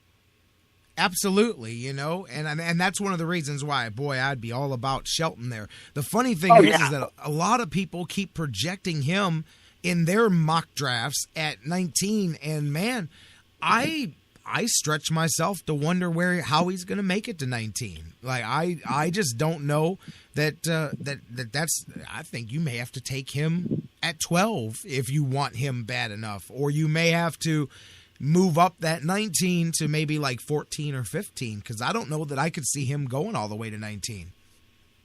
Right, he's definitely the guy that we need. Because, you talk about, where's this guy on the board? We're going to try to take the best player available. But in the back of your mind, you got to say, what are my needs on my team? And, we could definitely use a little bit of help as a pass rusher. Everybody can always use more help on the offensive line. But we have a real glaring need at the middle of the defensive line. And I think you have to, again, if Shelton, if you pass up on Shelton at 12 and somebody takes him before he gets 19, then you're really left holding the bag and you got to go with their second pick. So I would not feel bad about the Browns really making sure they've got Shelton under lock and key at number 12 because I think there's other good guys we can get at 19 to fill some needs. Guys like Shane Ray, maybe. I think we really need an edge rusher because, Barkevius Mingo, he's been banged up. That's what he was supposed to do with the top pick 2 years ago. He was supposed to be a big guy to attack the quarterback, and he's been okay, but he's not really where we would like him at this point. I mean, I hope that he has a super breakout year this year, but I would really feel a lot better if we use that other first-round pick to get an edge rusher, whether it's a defensive end or whether outside linebacker, especially with Jabal Sheard gone. I think that with him gone, with Mingo, a little questionable there, I think that we just need more help there. Of course, offensive line is also good, but I wouldn't mind if we took two defensive guys with our first two picks. Let me jump in right where you went, even though this isn't exactly draft. We're talking about an edge rusher. Did you guys catch this week Pettin and Farmer both kind of hinting or directly saying that they're going to do some experimentation with Armani Bryant here coming up in the training camp when they start putting the defense together on paper and actually getting it on field and doing similar to what they did. You mentioned Jabal Sheard as far as trying to utilize his athleticism and maybe using him a bit in the linebacker area, coming off the edge, rushing there, and mixing him in that rotation of guys as well, and not just down on the line, because he's one of the few guys that the Browns have that has shown an ability to just organically get to the quarterback. Yes, I did see that, and I think that's a very good idea. When you got somebody who just comes out and shows a knack for getting to the quarterback, you got to say, whoa, we got maybe a diamond in the rough here, and I would like to see them maybe do that and do pretty much the same thing with Sheard. I mean, Bryant was our 7th-round pick a couple years ago, and just, at this point, if anybody from 2 drafts ago is still on the team, that's a good thing. So, it's nice that we can find out a guy who's got a strength here, and of course, he would certainly help that mix because, again, without Sheard, we need a lot of help at getting to the quarterback, because that's another thing that grinds me down at the end of the game when, the other team's passing and they're going to pass, but you just can't put pressure on the quarterback, and that's how those big, long drives tend to happen. Absolutely, and that's where, again, beefing up that front has to happen because you've got to be able to stop. I mean, the stopping the run has been a Achilles heel of this team for so long, man. And like you said, those are the two biggest ways that teams kill the Browns at the end of close games that they seem to always find themselves in, is either unable to stop the run and get the ball back, or unable to get to the quarterback and he's able to complete the pass, or so on and so forth, man. And I agree. We're just spelling out reasons. And of course you can address these positions later, but we're just spelling out reasons why, unless the right deal comes your way, you stay put and you go according to what you've got. And then the next thing people are going to throw out there is, well, what about wide receiver? And I mean, the Browns have to come out with an impact wide receiver, but that doesn't mean that they have to take the first or second wide receiver on the board. John McMullen was talking yesterday, and many guys have made the point that this is a good draft for wide receivers, although I do think there's separation between the top couple. The thing is I don't know that any of the top 3, Parker, Cooper, or White, even are on the board when the Browns come up at 12. So to be honest, I don't know that that's even, and if they're not there, then I don't think you go in the first round. I think you take Shelton right there at 12. If those 3 receivers are gone, then that's a no-brainer. I think the only time you consider what do I do at 12 is if, say, Devontae Parker is on the board, but you're not sure if Shelton is going to make it all the way to 19. Then you got something to think about. But if those 3 receivers are off, and they very well could be, Minnesota definitely looking for wide receivers there. So they're in the mix. The Jets could be looking. The Jets could take some Cooper, probably. He could come off the board as early as 6.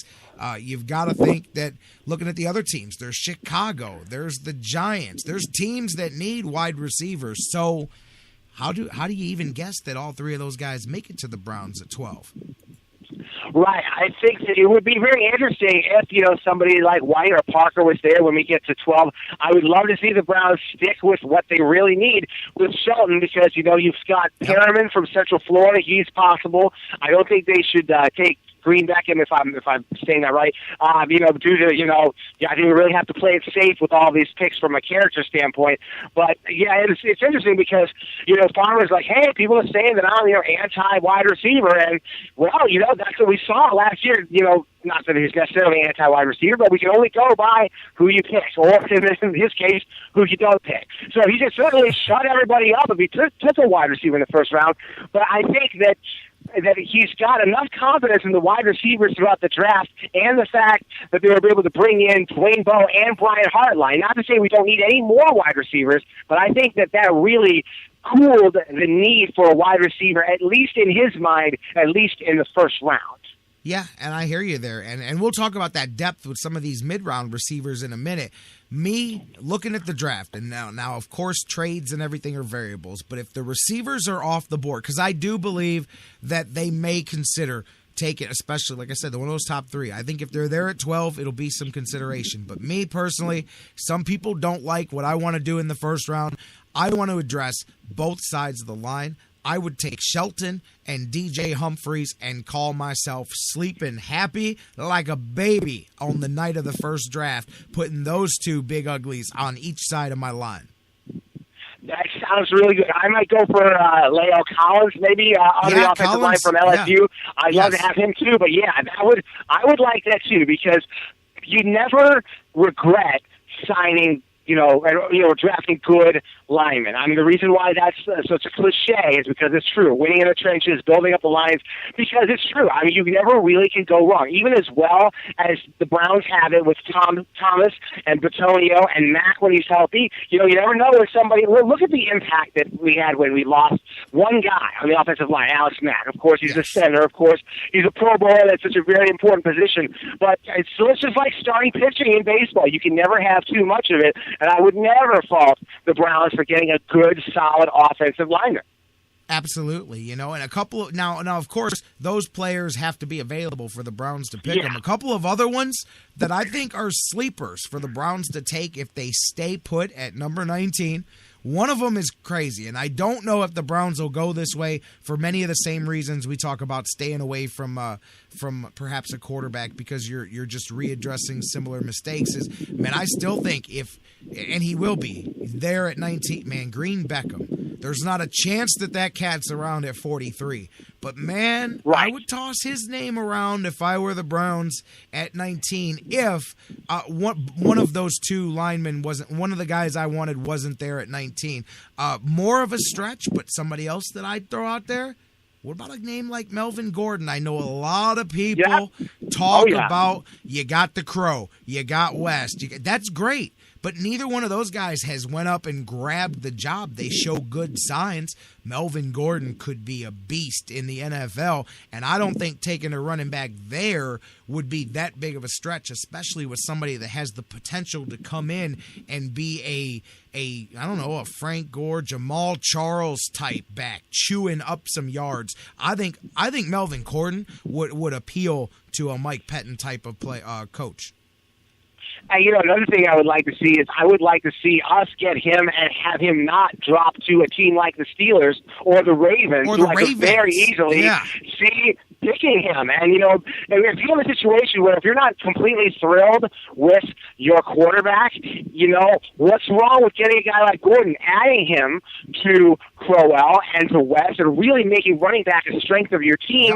I'm not saying you're never going to throw the ball, but if you can establish yourself as a running team and have those 3 horses in there, if they're all healthy, you could really grind the team down like that, put yourself in a position to win where you're not throwing the ball 40, 50 times a game. That would not be the dumbest thing I've ever seen. And I think what the Browns and their fans and what everybody needs to do is I think everybody needs to block the whole Trent Richardson thing out of your mind. I think that really scared everybody off from drafting a first-round running back, especially as high as we took him. But I think that was really an aberration. I think if you get somebody as solid as Gordon or of course, Gurley, although Gurley's probably not going to be there for us, but I think that would be a really smart thing to do, especially if you have such a quagmire of a black hole at quarterback. I agree. And you mentioned at the very beginning of what you said, there's a couple of teams that I think would be interested. You've got Pittsburgh at 22. Tell me, I know they've got other needs and stuff as well, but tell me that they may not grab Melvin Gordon at 22 and try to plug him in there. Or Baltimore, which is even more, although I don't think he lasts till 26. But if he does, he's not getting past Baltimore at 26. He's not. He's not getting past Dallas at 27, that's for sure. So one of those teams, I think one of those teams we mentioned right there, end up taking him if the Browns don't. But that's another one. A lot of people look right past that. I think there's a huge difference between taking a guy late in the first round or taking him top 5. You know, that's the biggest difference between the scenarios that you laid out there. So, I mean, all of these guys we named, if the Browns, I think Browns fans could rest feeling pretty good if any two of the, 7, 8, 9 different names that we've thrown out here, I think any two of those in the first round would be a solid first round for the Browns. Oh, yeah, because you have a situation where, this team, like we said, we've got some holes, we've got some problems. There's definitely a lot of areas that need to be addressed. And I think that once we come out of the draft with a couple guys, that is, we don't trade them, we keep both of them, a couple of guys who are going to fill in those spots, I think people will start to feel a lot better, knowing some of the, and then, of course, we can add some depth throughout the draft. I mean, we had some good people come in the second, third, fourth round, guys like Kirksey, guys like Terrence West, whom we mentioned, be able to shore this team up with some good quality guys, even people like J-Rocc, who was not even drafted. That'll be good. But of course, Farmer, sort of bringing this back around, he's kind of under the gun to really hit on both of these after what happened last year, and then hope, even whether you would call it a miracle, whether you would call it, just things starting to work out, if, Gilbert and or Manziel can eventually come around to be a solid contributor who's somewhat worthy of being drafted in the first round, even if it's a year or two before they fulfill that potential.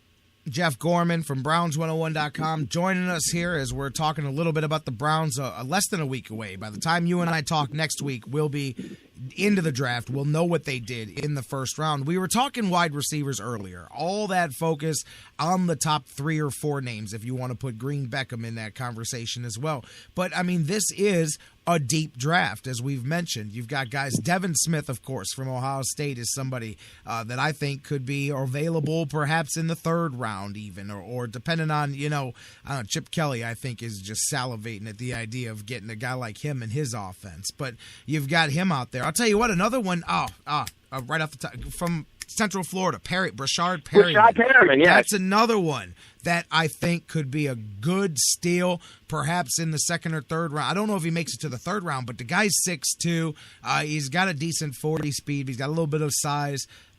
You got to think there, and plus, I'm big on guys. That doesn't mean just because your dad played in the game that you did, but hey, Brett Perriman, man, that's an NFL wide receiver pedigree as your dad. Again, it doesn't translate for sure, but I would that to me is a good sign that perhaps there's some good fundamentals, that there's good genes and genetics and training ability.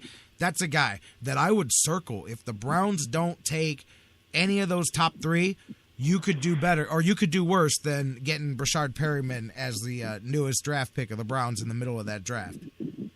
Yeah, that really would be amazing if we could somehow get him with our 2nd round pick. Get a couple of good first rounders that get Perriman in round 2. That would really be the best case scenario, I think. I'll tell you what, man. I think he will be there at 43. I could be wrong. I know I think he could be. But you know what? I've seen some mock drafts that have guys going up to get him in. I saw one mock draft that had him going in the 1st round. That's how high some people have got.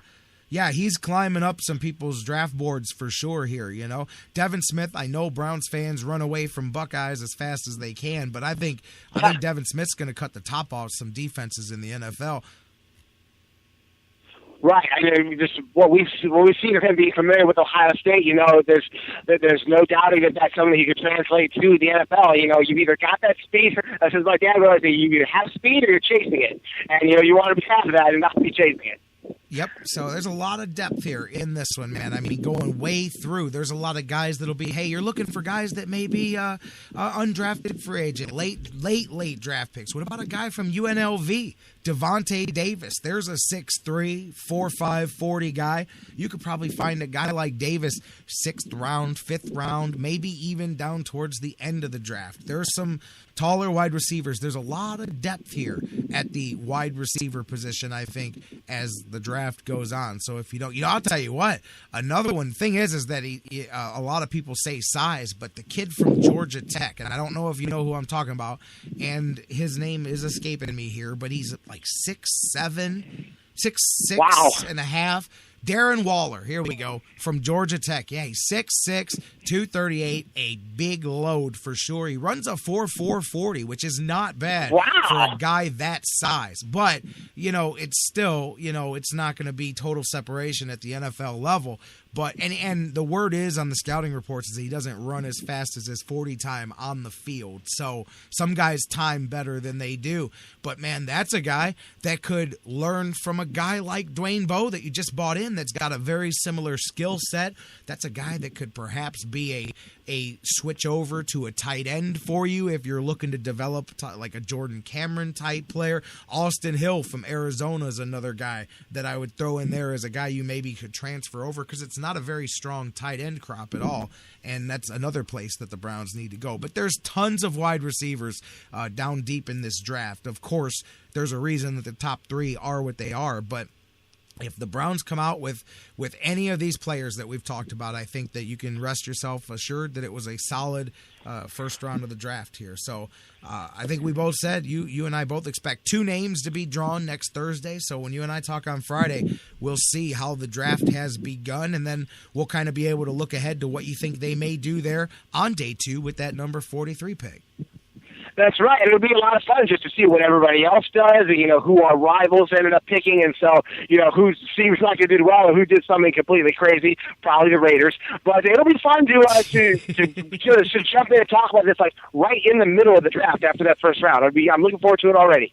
It's one of the reasons the NFL did what they did when they split it like that, so that you could have, because remember, prior to the split, it was the first 3 rounds, and then at one point they made it to 2, but they split the first round now separate. They added that extra day to it to where you got round 1 by itself on Thursday, then 2 and 3 on Friday, then 4, 5, and then 6 and 7 as it goes on, or however it goes. But 4 through 7 all the way on Saturday. 4 through 7 on Saturday. That's it. Mm-hmm. Yeah, exactly. So there you go. But I like that for the same reason. Plus, I think it's kind of cool with Thursday night going down. If you're just a football fan, once Thursday night goes down, it's almost like the draft starts all over again on Friday. Yeah. And whoever's got that first pick of the second round, it's like they've got the first pick, and you've got all the players that are left, and I think it almost changes the strategy of the draft a bit. So I kind of like that tweak that they made when they pulled the first round separate. Yeah, they've definitely made it, great for TV, great for football fans. They really have fallen into a goldmine with the NFL draft as far as, having it be almost like a big event right up there with, some of the bowl games or some of the big events, even though it's actually playing on the field. Jeff Gorman, my man, feeling good, getting ready. Draft time coming up. I'm sure next week you'll be doing do you do mock drafts on Browns101.com? Do you have yours coming up here this week? I don't do a whole mock draft, but I kind of going to talk about, some of the people who, I'll probably talk a little bit about Gordon, who we talked about, maybe just some people that the Browns might be looking at who aren't, right on the radar that everybody else is talking about. There you go, Browns101.com. Check it out this week. Jeff will be back with me on Tuesday. We'll talk a little Indians baseball coming off the backside of this Detroit series coming up, so it should be a lot of fun when you and I catch up next week. Of course, Cavs hopefully will wrap their thing up this weekend too, but you and I will have some fun talking Tribe on Tuesday, my friend. That's right. Hopefully we'll be talking about doing at least something good in Detroit, so we won't be too depressed, and maybe start to get that train rolling in the right direction. That's it, man. Get the train rolling in the right direction. Jeff, you have some fun at the state capitol. Enjoy it, and then come on back up here, and we'll do the thing on Tuesday.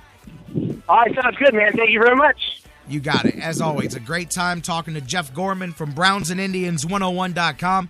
Browns draft 6 days away, round 1 next Thursday. So, of course, next week, Dr. Football will be here. Jeff Gorman, John McMullen will be doing all the things all week long. Right now, let's take a break. When we come back, Doug Plagans is going to join us. He's not only the voice of the Lake Erie Monsters, we'll talk about the end of their season, little Blue Jackets talk as well, and the Gladiators doing their thing, as Doug is also the voice of the Cleveland Gladiators. Doug Plagans going to join us next when we come back. We'll set the stage for the Indians and the Tigers, look at your pitching matchups for the weekend and more. Don't go anywhere. Final segment of The Fix, and Doug Plagans, voice of the Monsters and Gladiators, coming up next here on The Fix. 747 and you lose yourself in the sky among the clouds in the heaven cause.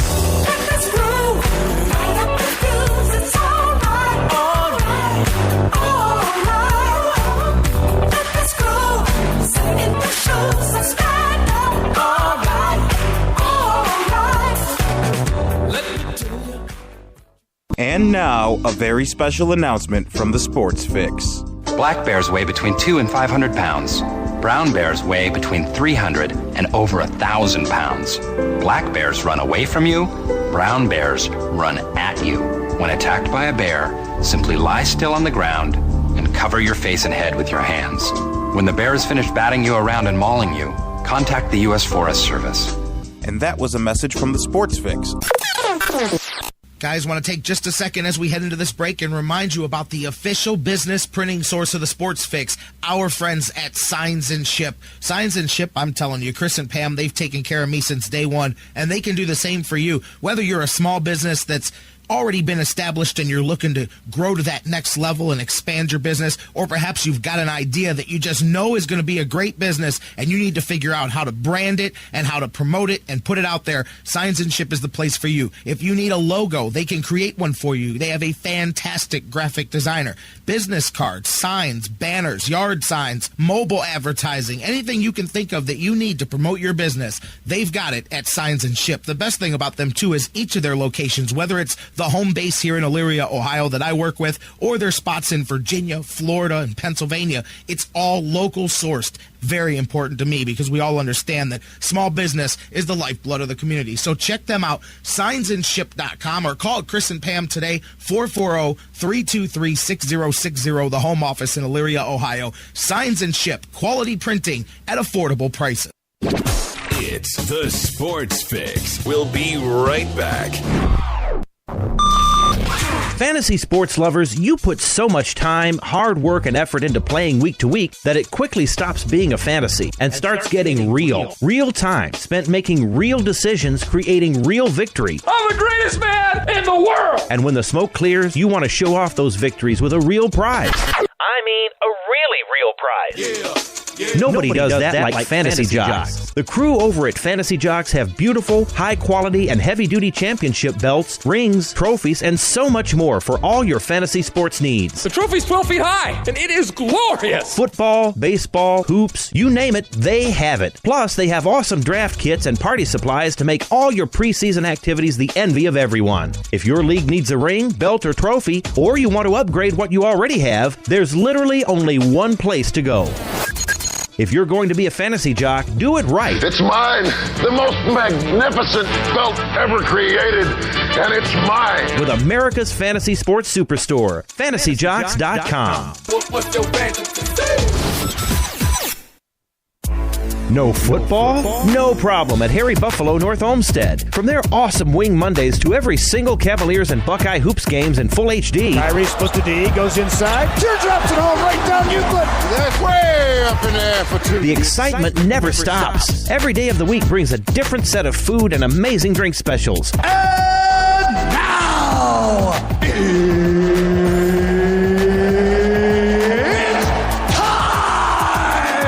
fans, Harry Buffalo North Olmsted is the home for every UFC pay-per-view live on the big screens. Let's get it all!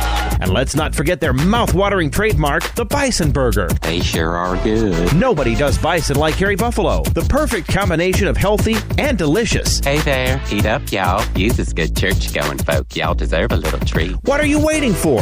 Get to Harry Buffalo, just outside Great Northern Mall today. Harry Buffalo. Join the herd. Hi, this is Dean Chenoweth, head coach of Cleveland's Lake Erie Monsters, and you're listening to the Sports Fix.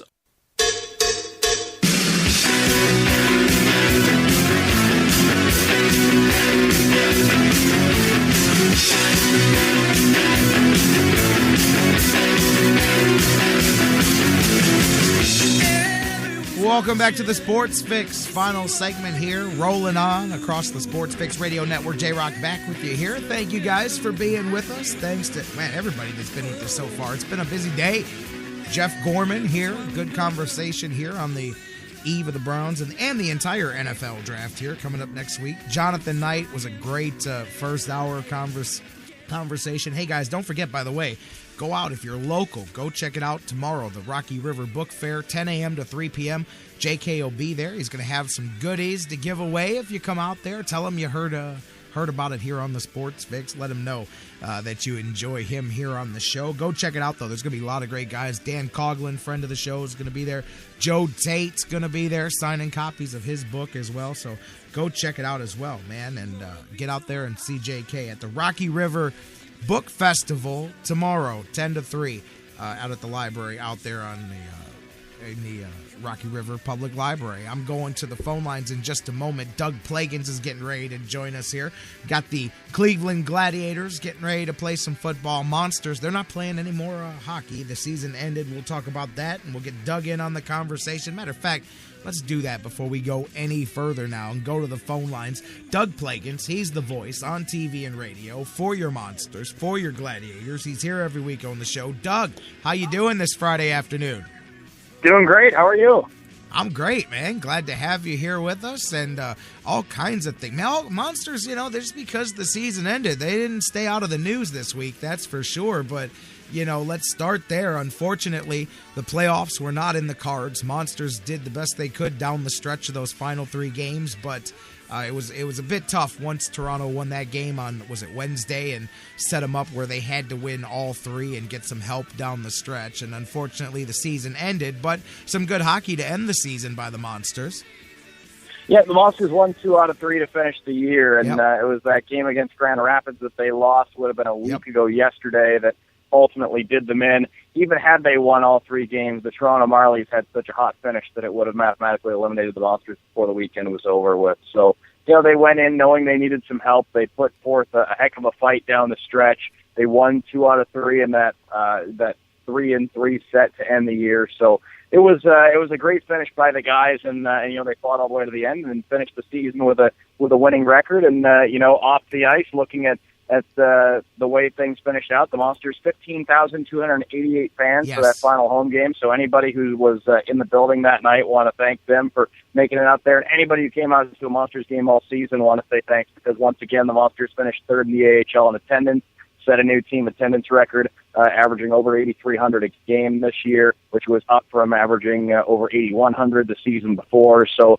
the Monsters brand continues to grow in Cleveland, and the great fans that we have. And again, thanks to all of you out there, continue to turn out in great numbers. And you know what? I had some friends that told me they went to that game too, just had such a great time with the final game, and the Monsters sent them away happy. But talking about that, so many times over the years, and this, being the affiliate to the NHL, whenever people have to overcome the stigma of being a minor league affiliate or the secondary sport or whatever it is, whether it's arena football, hockey, AHL. I understand how difficult that is. And a lot of times in these markets, we've seen it. How many different iterations of these teams have played in Cleveland over the years, Lumberjacks and Barons and all the different football teams, and they start strong and the attendance fades. They have that great first year, and then the demand is not there. The fact that every year the Monsters crowd has increased and has grown, and they're setting records each time, that's proof that brand is growing and working and truly attracting more fans, because so many times it's a high beginning and a peter out, and here it's just been a steady build of support for the Monsters. Ben, I've been working in minor league hockey for 7 full seasons now, and you look at some of the teams. I look at some of the teams that I've seen where you do see that honeymoon period when a team bursts onto the scene, and then they come out, they have great numbers the first year or two, and then things start to level off. And that's not saying that they all come out of the gate, guns blazing, and then it fails 3 years later. That's not the case. But you have that period in the beginning where it's the huge hit, everybody wants a piece of it, and then a couple of years later the excitement dies down a little bit. It becomes a solid product, but still things just tend to level off. But again, with the Monsters, and a lot of the credit here goes out to our great fans who come out every year. The Monsters have increased their numbers at virtually every season, and again broke the previous year's attendance record with a new attendance record this season. So again, the product continues to strengthen. I have the privilege of working with some very talented people at PQ who are great at what they do in terms of marketing the product and handling all different ends of the business, and then the fans, of course, who come out every season and support the team. I can't thank them all enough. And And looking at it gives us a good segue into the next topic. Because yes, sir. Looking at the announcements that have come up over the last week, there's another, I guess you could say, untapped resource that comes into play now that the Monsters have never had.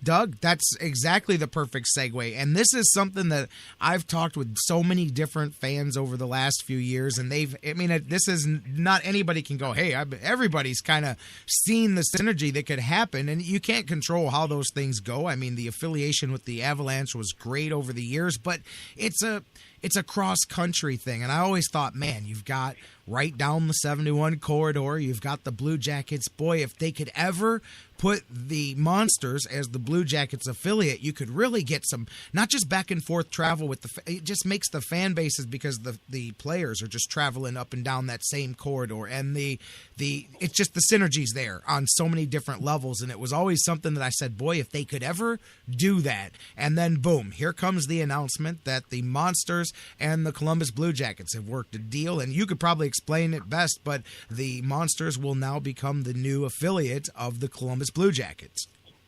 Yeah, and first and foremost, definitely we've been saying this all along. The Colorado Avalanche were a great partner, and a sincere thanks go out to them, because it was a good partnership for the 8 years that it lasted, and they were very easy to work with, and we had a lot of very good people and very good hockey players come through here that we had a privilege to watch play, and so definitely a thank you goes out to them. But it was the end of one era and the beginning of a new one, and the Columbus Blue Jackets and the Lake Erie Monsters have announced an affiliation that'll we'll see the Monsters be the top developmental affiliate of the Blue Jackets, and as you said right there with I-71, there's a hockey connectivity, if you will, that we've never seen before. And this just goes to several different levels. I mean, you have obviously great marketing possibilities. You've got the fact that on the hockey side, a player could get sick.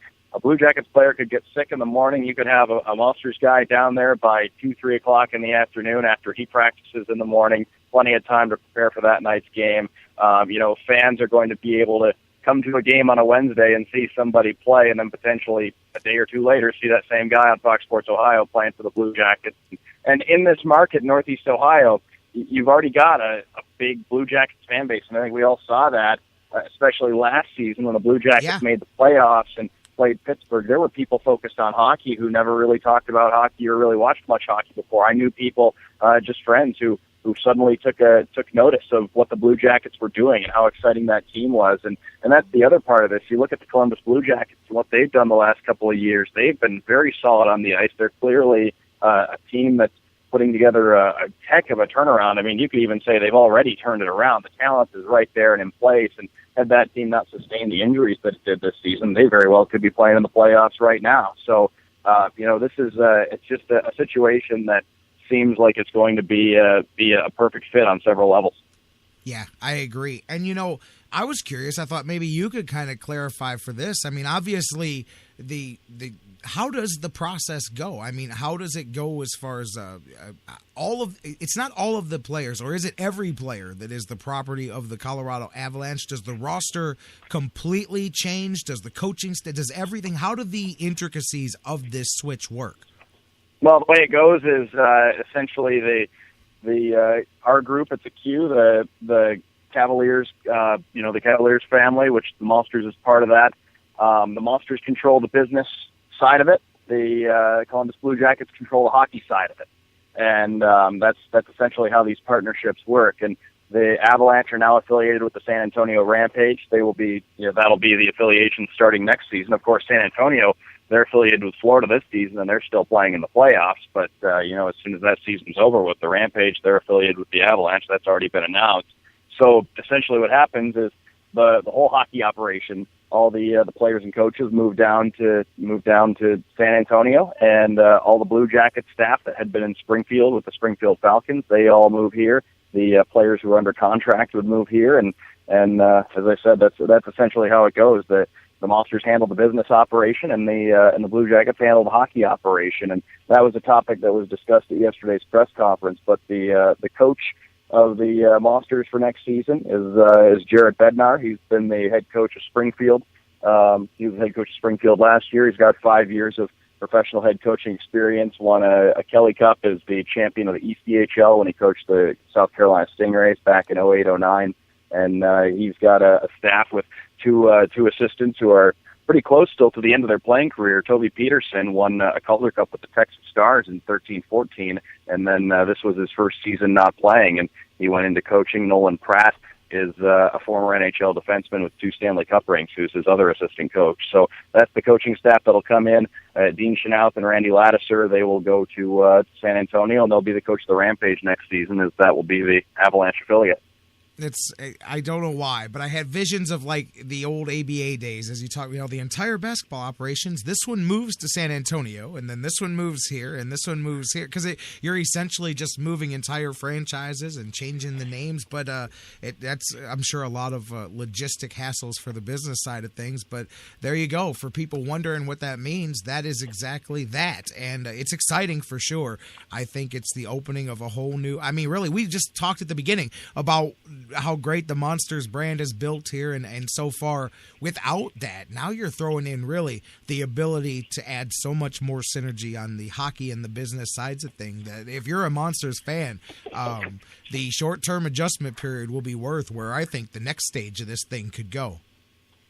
Oh, obviously there's going to be people are going to have to, they're going to have to get to know the new coaching staff. They're going to have to get to know the new players here, but at the same time, these are players that you could watch here in Cleveland that you could, you might be able to see playing in Columbus, anytime they get a call up. So, as I said, you have the built-in fan base here in Northeast Ohio, and a lot of folks around here who are already Blue Jackets fans.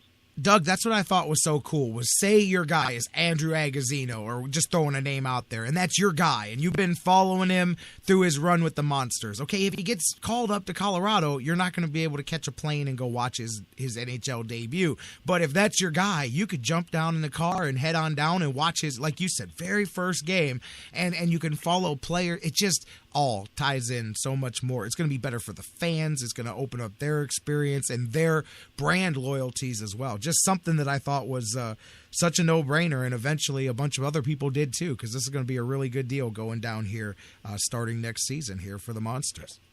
And there was a lot of shuffling across the American Hockey League. There were a lot of moving parts. I saw that. This was part of. So you just to kind of summarize it all, obviously you've got the Pacific Division that's going to take flight next year. So some of the teams from the East, Adirondack will no longer be in the AHL. Manchester will no longer be in the AHL. Worcester and Norfolk.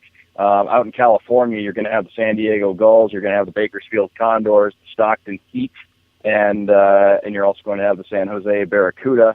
And those are teams that moved across, and now they're more geographically close to their NHL affiliates. And in the event that we ever get to make a trip out there, it's going to be a little bit of a trip down memory lane, because when I was in the Western Conference of the ECHL, we used to go to Bakersfield, Stockton, and don't forget the Ontario Reign. That's the other one out there. So you're going to have 5 teams in California, Bakersfield, Stockton, and Ontario. Those were all places we used to go very frequently when I was with the Idaho Steelheads. But now you've got the 5 teams in California, and then some of the affiliation switches. Obviously, we've got the Monsters with the Blue Jackets now. You'll have San Antonio paired up with Colorado, and the Florida Panthers will now be affiliated with the Portland Pirates in the Eastern Conference, and then Springfield, who was the Blue Jackets affiliate, is now with the Arizona Coyotes. So there was a lot shuffling around and a lot of movement that took place, but it seems like everything has fallen into place now.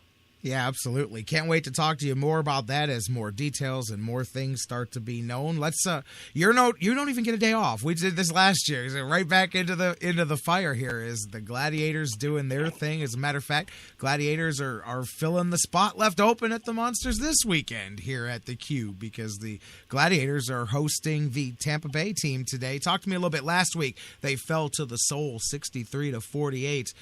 Gladiators 2-2 now to start the season.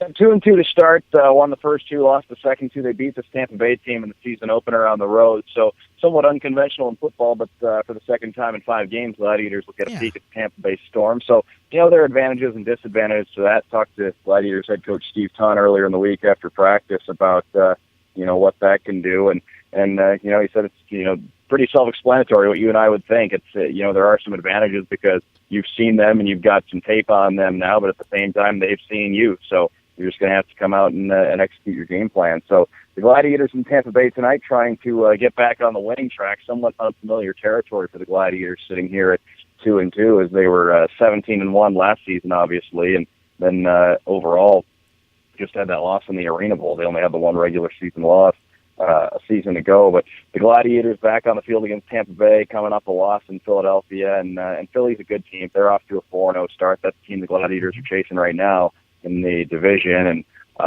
Philadelphia was a team that kind of had the bullseye on the Gladiators because of the way, not just the fact that the Gladiators beat them 3 times last season, including a playoff game, but the way those 3 games went. The Gladiators pulled them all out in miracle-like fashion. Yes. And ultimately eliminated Philadelphia from the playoffs last season. So you knew that Philadelphia was going to come out hard. You knew Philadelphia was going to be a good team. Gladiators and Philadelphia still have 2 games against each other. But right now the focus on tonight's game against Tampa Bay and for the Gladiators, if they can get a couple defensive stops, it'll be huge. Tampa Bay on the flip side, they gave up just 13 points last week to New Orleans. Now, New Orleans isn't exactly the Arizona Rattlers, but if you're holding if you're going to hold somebody to 13 points in an arena game, that means you're playing serious defense. I'll tell you what, one thing, too, is I noticed through the first 3 games, what was it, the least penalized team was the Gladiators. Last week, they kind of got in their own way a little bit. They had 12 penalties. That's something you want to avoid here tonight. Yeah, Gladiators coach Steve Tunn did remark about some sentiment after the Arizona game, especially a couple of weeks ago, that they had kind of beaten themselves in that particular game. And, this is the Gladiators team that has a big core back from last season. They have the talent to go out there and win every week. It doesn't matter who they're playing against. So, as long as they do what they need to do, dictate the tempo on their own, and don't give the opponent any freebies or any extra little boost in the way of penalties or what have you, this is a Gladiators team that can be okay every week. 7 p.m. tonight, kickoff for that one. Gladiators in the Storm at the Q. Doug Plagans, my man, it's been a lot of... Hey, by the way, even though the Monsters are out, do you got a favorite or anything here heading into the chase to the Calder Cup? As far as the Calder Cup's concerned, I mean, they're starting with the East because we don't see the East. I can only go with what I see on paper. And, Manchester is similar to the Texas Stars last season in that they were that team that just never really seemed to hit a rough patch all year. They never seemed to slump. They were right there all season. And, you wonder if because that's one of the teams moving, if, maybe they have a little extra chip on their shoulder to have a strong finish for the AHL in Manchester. Maybe they're thinking about that. Maybe they're not. But at the same time, you just have to look at the Manchester Monarchs, a team that has really been strong all season long. They've got a very solid lineup. Looks like they've got guys who can do it a lot of different ways. It's a strong team, and I would imagine they'll have a good chance to come out of the East. In the West, going into the playoffs, as things stood, Utica was really the team that I thought was the team to beat, and I just think they have the best combination of size, strength, speed, goaltending. Again, they have guys who can beat you a lot of different ways. So they're strong, but Grand Rapids just got the league's leading goal scorer, Timo Pulkkinen, reassigned to them by the Detroit Red Wings today, just in time to start their first-round playoff series. So that changes things a bit for them. Grand Rapids does play Toronto in the first round, and Toronto is one of the strongest teams in the league heading down the stretch. So they're playing a team that's got a lot of momentum. Utica was taking a double overtime in their first game against Chicago, but wound up pulling it out. They have a 1-0 series lead. San Antonio's the 3 seed. They fell last night to Oklahoma City, but I would still think they would have a good chance to advance past the Barons in that one. But, as I said, I think Utica I'm going to stick with that one. I said it going into the playoffs. Utica's the team to beat. Grand Rapids would be my next in line. I think they're a strong team. They've got experience, still some guys left from their Calder Cup a couple of years ago. And they've got the goaltending, they've got the defense, and the ability to score now, especially getting the league leading goal scorer back into their lineup. So I would say out of the West, Utica and Grand Rapids are your teams to beat, and out in the East, I'd say Manchester. They're the top seed, and they were right there at the top all season long.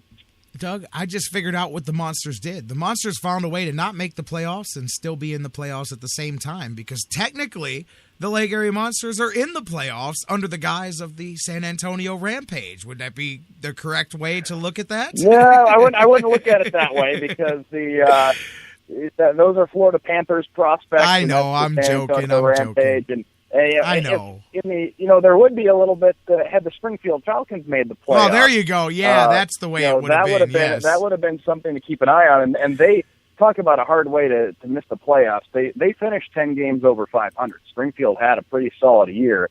Their roster seemed to suffer because of all the call-ups to the National Hockey League in the second half, but they finished 10 games over 500. Had the Worcester Sharks beaten the Portland Pirates in regulation on the last day of the season, Springfield would have made the playoffs.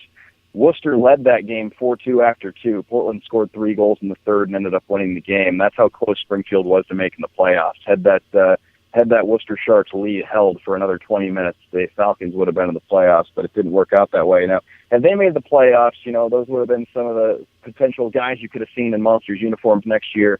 Might have been something to definitely keep an eye on. But again, they fell short and missed the playoffs by as slim a margin as you possibly can. There you go. So, all right, I was off a little. I see what you're saying because we're going to San Antonio. Springfield's coming here, so whatever. I was close to the right process, but there we go, man. And plus, hey, there'll be like a whole new design as far as color schemes and uniforms and all of that, right? Because you're gonna switch up from the ones that were more towards the Avalanche, correct? Well, nothing as of yet. A lot of the colors still being kept, the logo still being kept. But there will be some theme nights, where they wear specialty jerseys and things like that. Got you. I just thought about that. Cool. A lot of stuff to get excited about, my man. Right now, though, Gladiators tonight, and that should be a good one. And you and I can talk a little, see if they won this one, and then talk a little more. We'll see how the AHL playoffs are going, too, next time we talk. Yes, sir. We'll do it next week. You got it. Doug Plagans, have a good one, my man, and we'll catch up next week. Sounds good. Thank you very much. Thank you for being here. As always, Doug Plagans, he's the man, voice of the Monsters, voice of the Gladiators. Man, wow, we are chock solid through another week here, you guys, man, as we get ready to wrap things up. Of course, can't wrap anything up without talking about the Indians. The Cleveland Indians right now getting ready to head into Detroit. I mean, as JK said to start the show, could there be a place other than KC? There's not a place I'd want to go least right now. But, hey, you know what? Go take care of business, man. I mean, the Tigers, you got to play them. They're going to come up on the schedule one way or another. It's a tough time for the Indians. I get that. And I don't know. Listen, these things aren't going to magically just go away one day you snap a finger. But I do believe that they can continue to just attempt to play good baseball one day at a time. You can piece this thing together. See, I'm not the only one looking at the glass half full. My man JK said the same thing. If you throw out the flame out by Cody Allen, you're talking a little bit differently this week. Pitching matchups this weekend. I was getting excited the other day looking at it. Salazar and Shane Green tonight, 7:08 first pitch tonight. Shane Green with that 3-0 start on the season with a .4, well, actually it's less than that, .39 ERA. Salazar 1-0 on the season. Couple of good innings from him the other day as we saw the addition of him to the rotation. Trevor Bauer, Alfredo Simon on Saturday, and Carlos Carrasco takes on the lefty Lopstein for the final matchup. 1:08, both of those on Saturday and Sunday. But that's a good threesome to throw out there. Let's see Salazar part 2 on the season, what he does. Look at Shane Green here, and then, of course, Bauer and Simon. Bauer and Simon tomorrow is just going to be a good matinee matchup there for the Indians and the Tigers. But, I mean, this is an offense that is showing no signs of slowing down, and I'm obviously not talking about the Browns. The Indian. Well, that offense is showing no signs of doing anything at quarterback, but the Indians' offense is not the one I was talking about. The Tigers' offense is just showing no signs of slowing down, and the Indians' starting pitching has done well. They've got 3 guys out there against Detroit that you'd like to see, and we'll see what they can do. If hopefully they can stem the bleeding a little bit, keep the Tigers off the board. So much easier for me to say than done. And I'll tell you what, Shane Green going tonight, looking to make it 4-0 on the season. He gave up his first earned run of the season. Last time he was out there, he gave up 5 hits in 7 innings against the White Sox. It was his first run given up on the season. He's been pitching quite well, so it's going to be tough for the Indians to get some offense going tonight against him. Green's opponents are batting just .160 on the season. and 188 on balls put into play, well underneath the major league average. So there you go, man. It's going to be a tough one for them. Meanwhile, hey, the middle part of Detroit's lineup is at least coming in a little slow. They went 0 for 10 yesterday, did Ian Kinsler, Miguel Cabrera, and Victor Martinez. Kinsler's 0 for 12 in his last 3 games. V-Mart went 0 for 10 in the previous series. So the middle of that Detroit lineup struggling. Maybe that's a ray of sunshine for the Indians. If you're going to go into Detroit and take on the Tigers, at least you're hitting them at a time where the middle of the lineup has had trouble. Problem is as we've seen, the top and bottom of that lineup can beat you too as well. It's not just a middle of the lineup thing with those guys. Indians offensively as ugly as can be. They've got a 220 average on the season, the worst of those being the sweep from Detroit last week. Tigers have won 7 straight against the Indians, 10 of 11, and have batted .336 with 18 home runs in those 11 games. Let's see what happens. Salazar is going to have to go out there tonight. The top of the Indians lineup is going to need to go. Michael Bourne said it earlier, as I hit, we'll hit. Well, go out there and hit the ball then, my friend, because you were one of the guys that I targeted that needs to get this offense moving. But the whole core of them, Brantley, Kipnis, Santana, Moss, everybody, whether it's injuries, slow starts, whatever, this offense just has yet to warm up, and they pick a bad weekend to try to start, but you got to do what you got to do. Of course, Kansas City coming up on the back end, and this can be a good or bad thing here for the Indians. You can start to stem some of the bleeding and right yourself here with some victories, or the bad side, got to say this too, with Detroit and Kansas City back-to-back, you can easily find yourself back double digits by the time this stretch is over. Indians, work cut out for them to say the least. They've got to get out there and do it. Danny Salazar will take the mound first and give it a shot for the Indians tonight against Shane Green. As we said, the rest of the weekend lining up strong as well as far as guys, if you get into pitching matchups, Bauer and Alfredo Simon, Carlos Carrasco, Kyle Lobstein, and the lefty. That's going to be tough. So hopefully you can get a little baking going on Friday and Saturday. Get your offense cooking a bit before you've got to face another lefty on Sunday. We'll talk about that entire series over the weekend. I mean, how will the Indians fare? One can only wait to find out here. We'll get a glimpse of that starting this evening. 7:08 first pitch. Dan Wismar, he'll be here on Monday. We'll talk about this series. We'll look ahead to Kansas City coming back home. Can the Indians get back home, feel good about themselves, and how does it finish here in Detroit? We'll talk about that with Dan. Game 4, Boston in the Cavaliers. Wrapping it up. Sweep coming up this weekend, no doubt in my mind. We'll talk about that on maybe not, but I believe we're talking about a sweep. We'll talk Cavs, Celtics, Game 4 when we get here on Monday. We'll be into NFL Draft Week, so we'll start working towards that as well. So much more to get into, you guys. There's tons of things going on. There's NHL playoffs. There's Gladiators football. There's all kinds of things, and we'll do it all as we do. Same bad time, same bad channel, live at noon, baby, right here Monday across the Sports Fix Radio Network. We love you guys. Have some fun. Starting tonight with the Tribe all weekend long. Wrapping it up. NBA playoffs. The Cavaliers. Speaking of playoffs tonight, not just the Indians, but of course a couple more series wrapping into those crucial Game 3 environments here. We'll find out. Man, I'll tell you what, I cannot wait for the late night game tonight. The Clippers and the Spurs. This one's going to be very interesting to see which way that goes. Toronto and Washington. Can Toronto now get one in Washington, or does Washington take a stranglehold there? Houston and Dallas, same thing.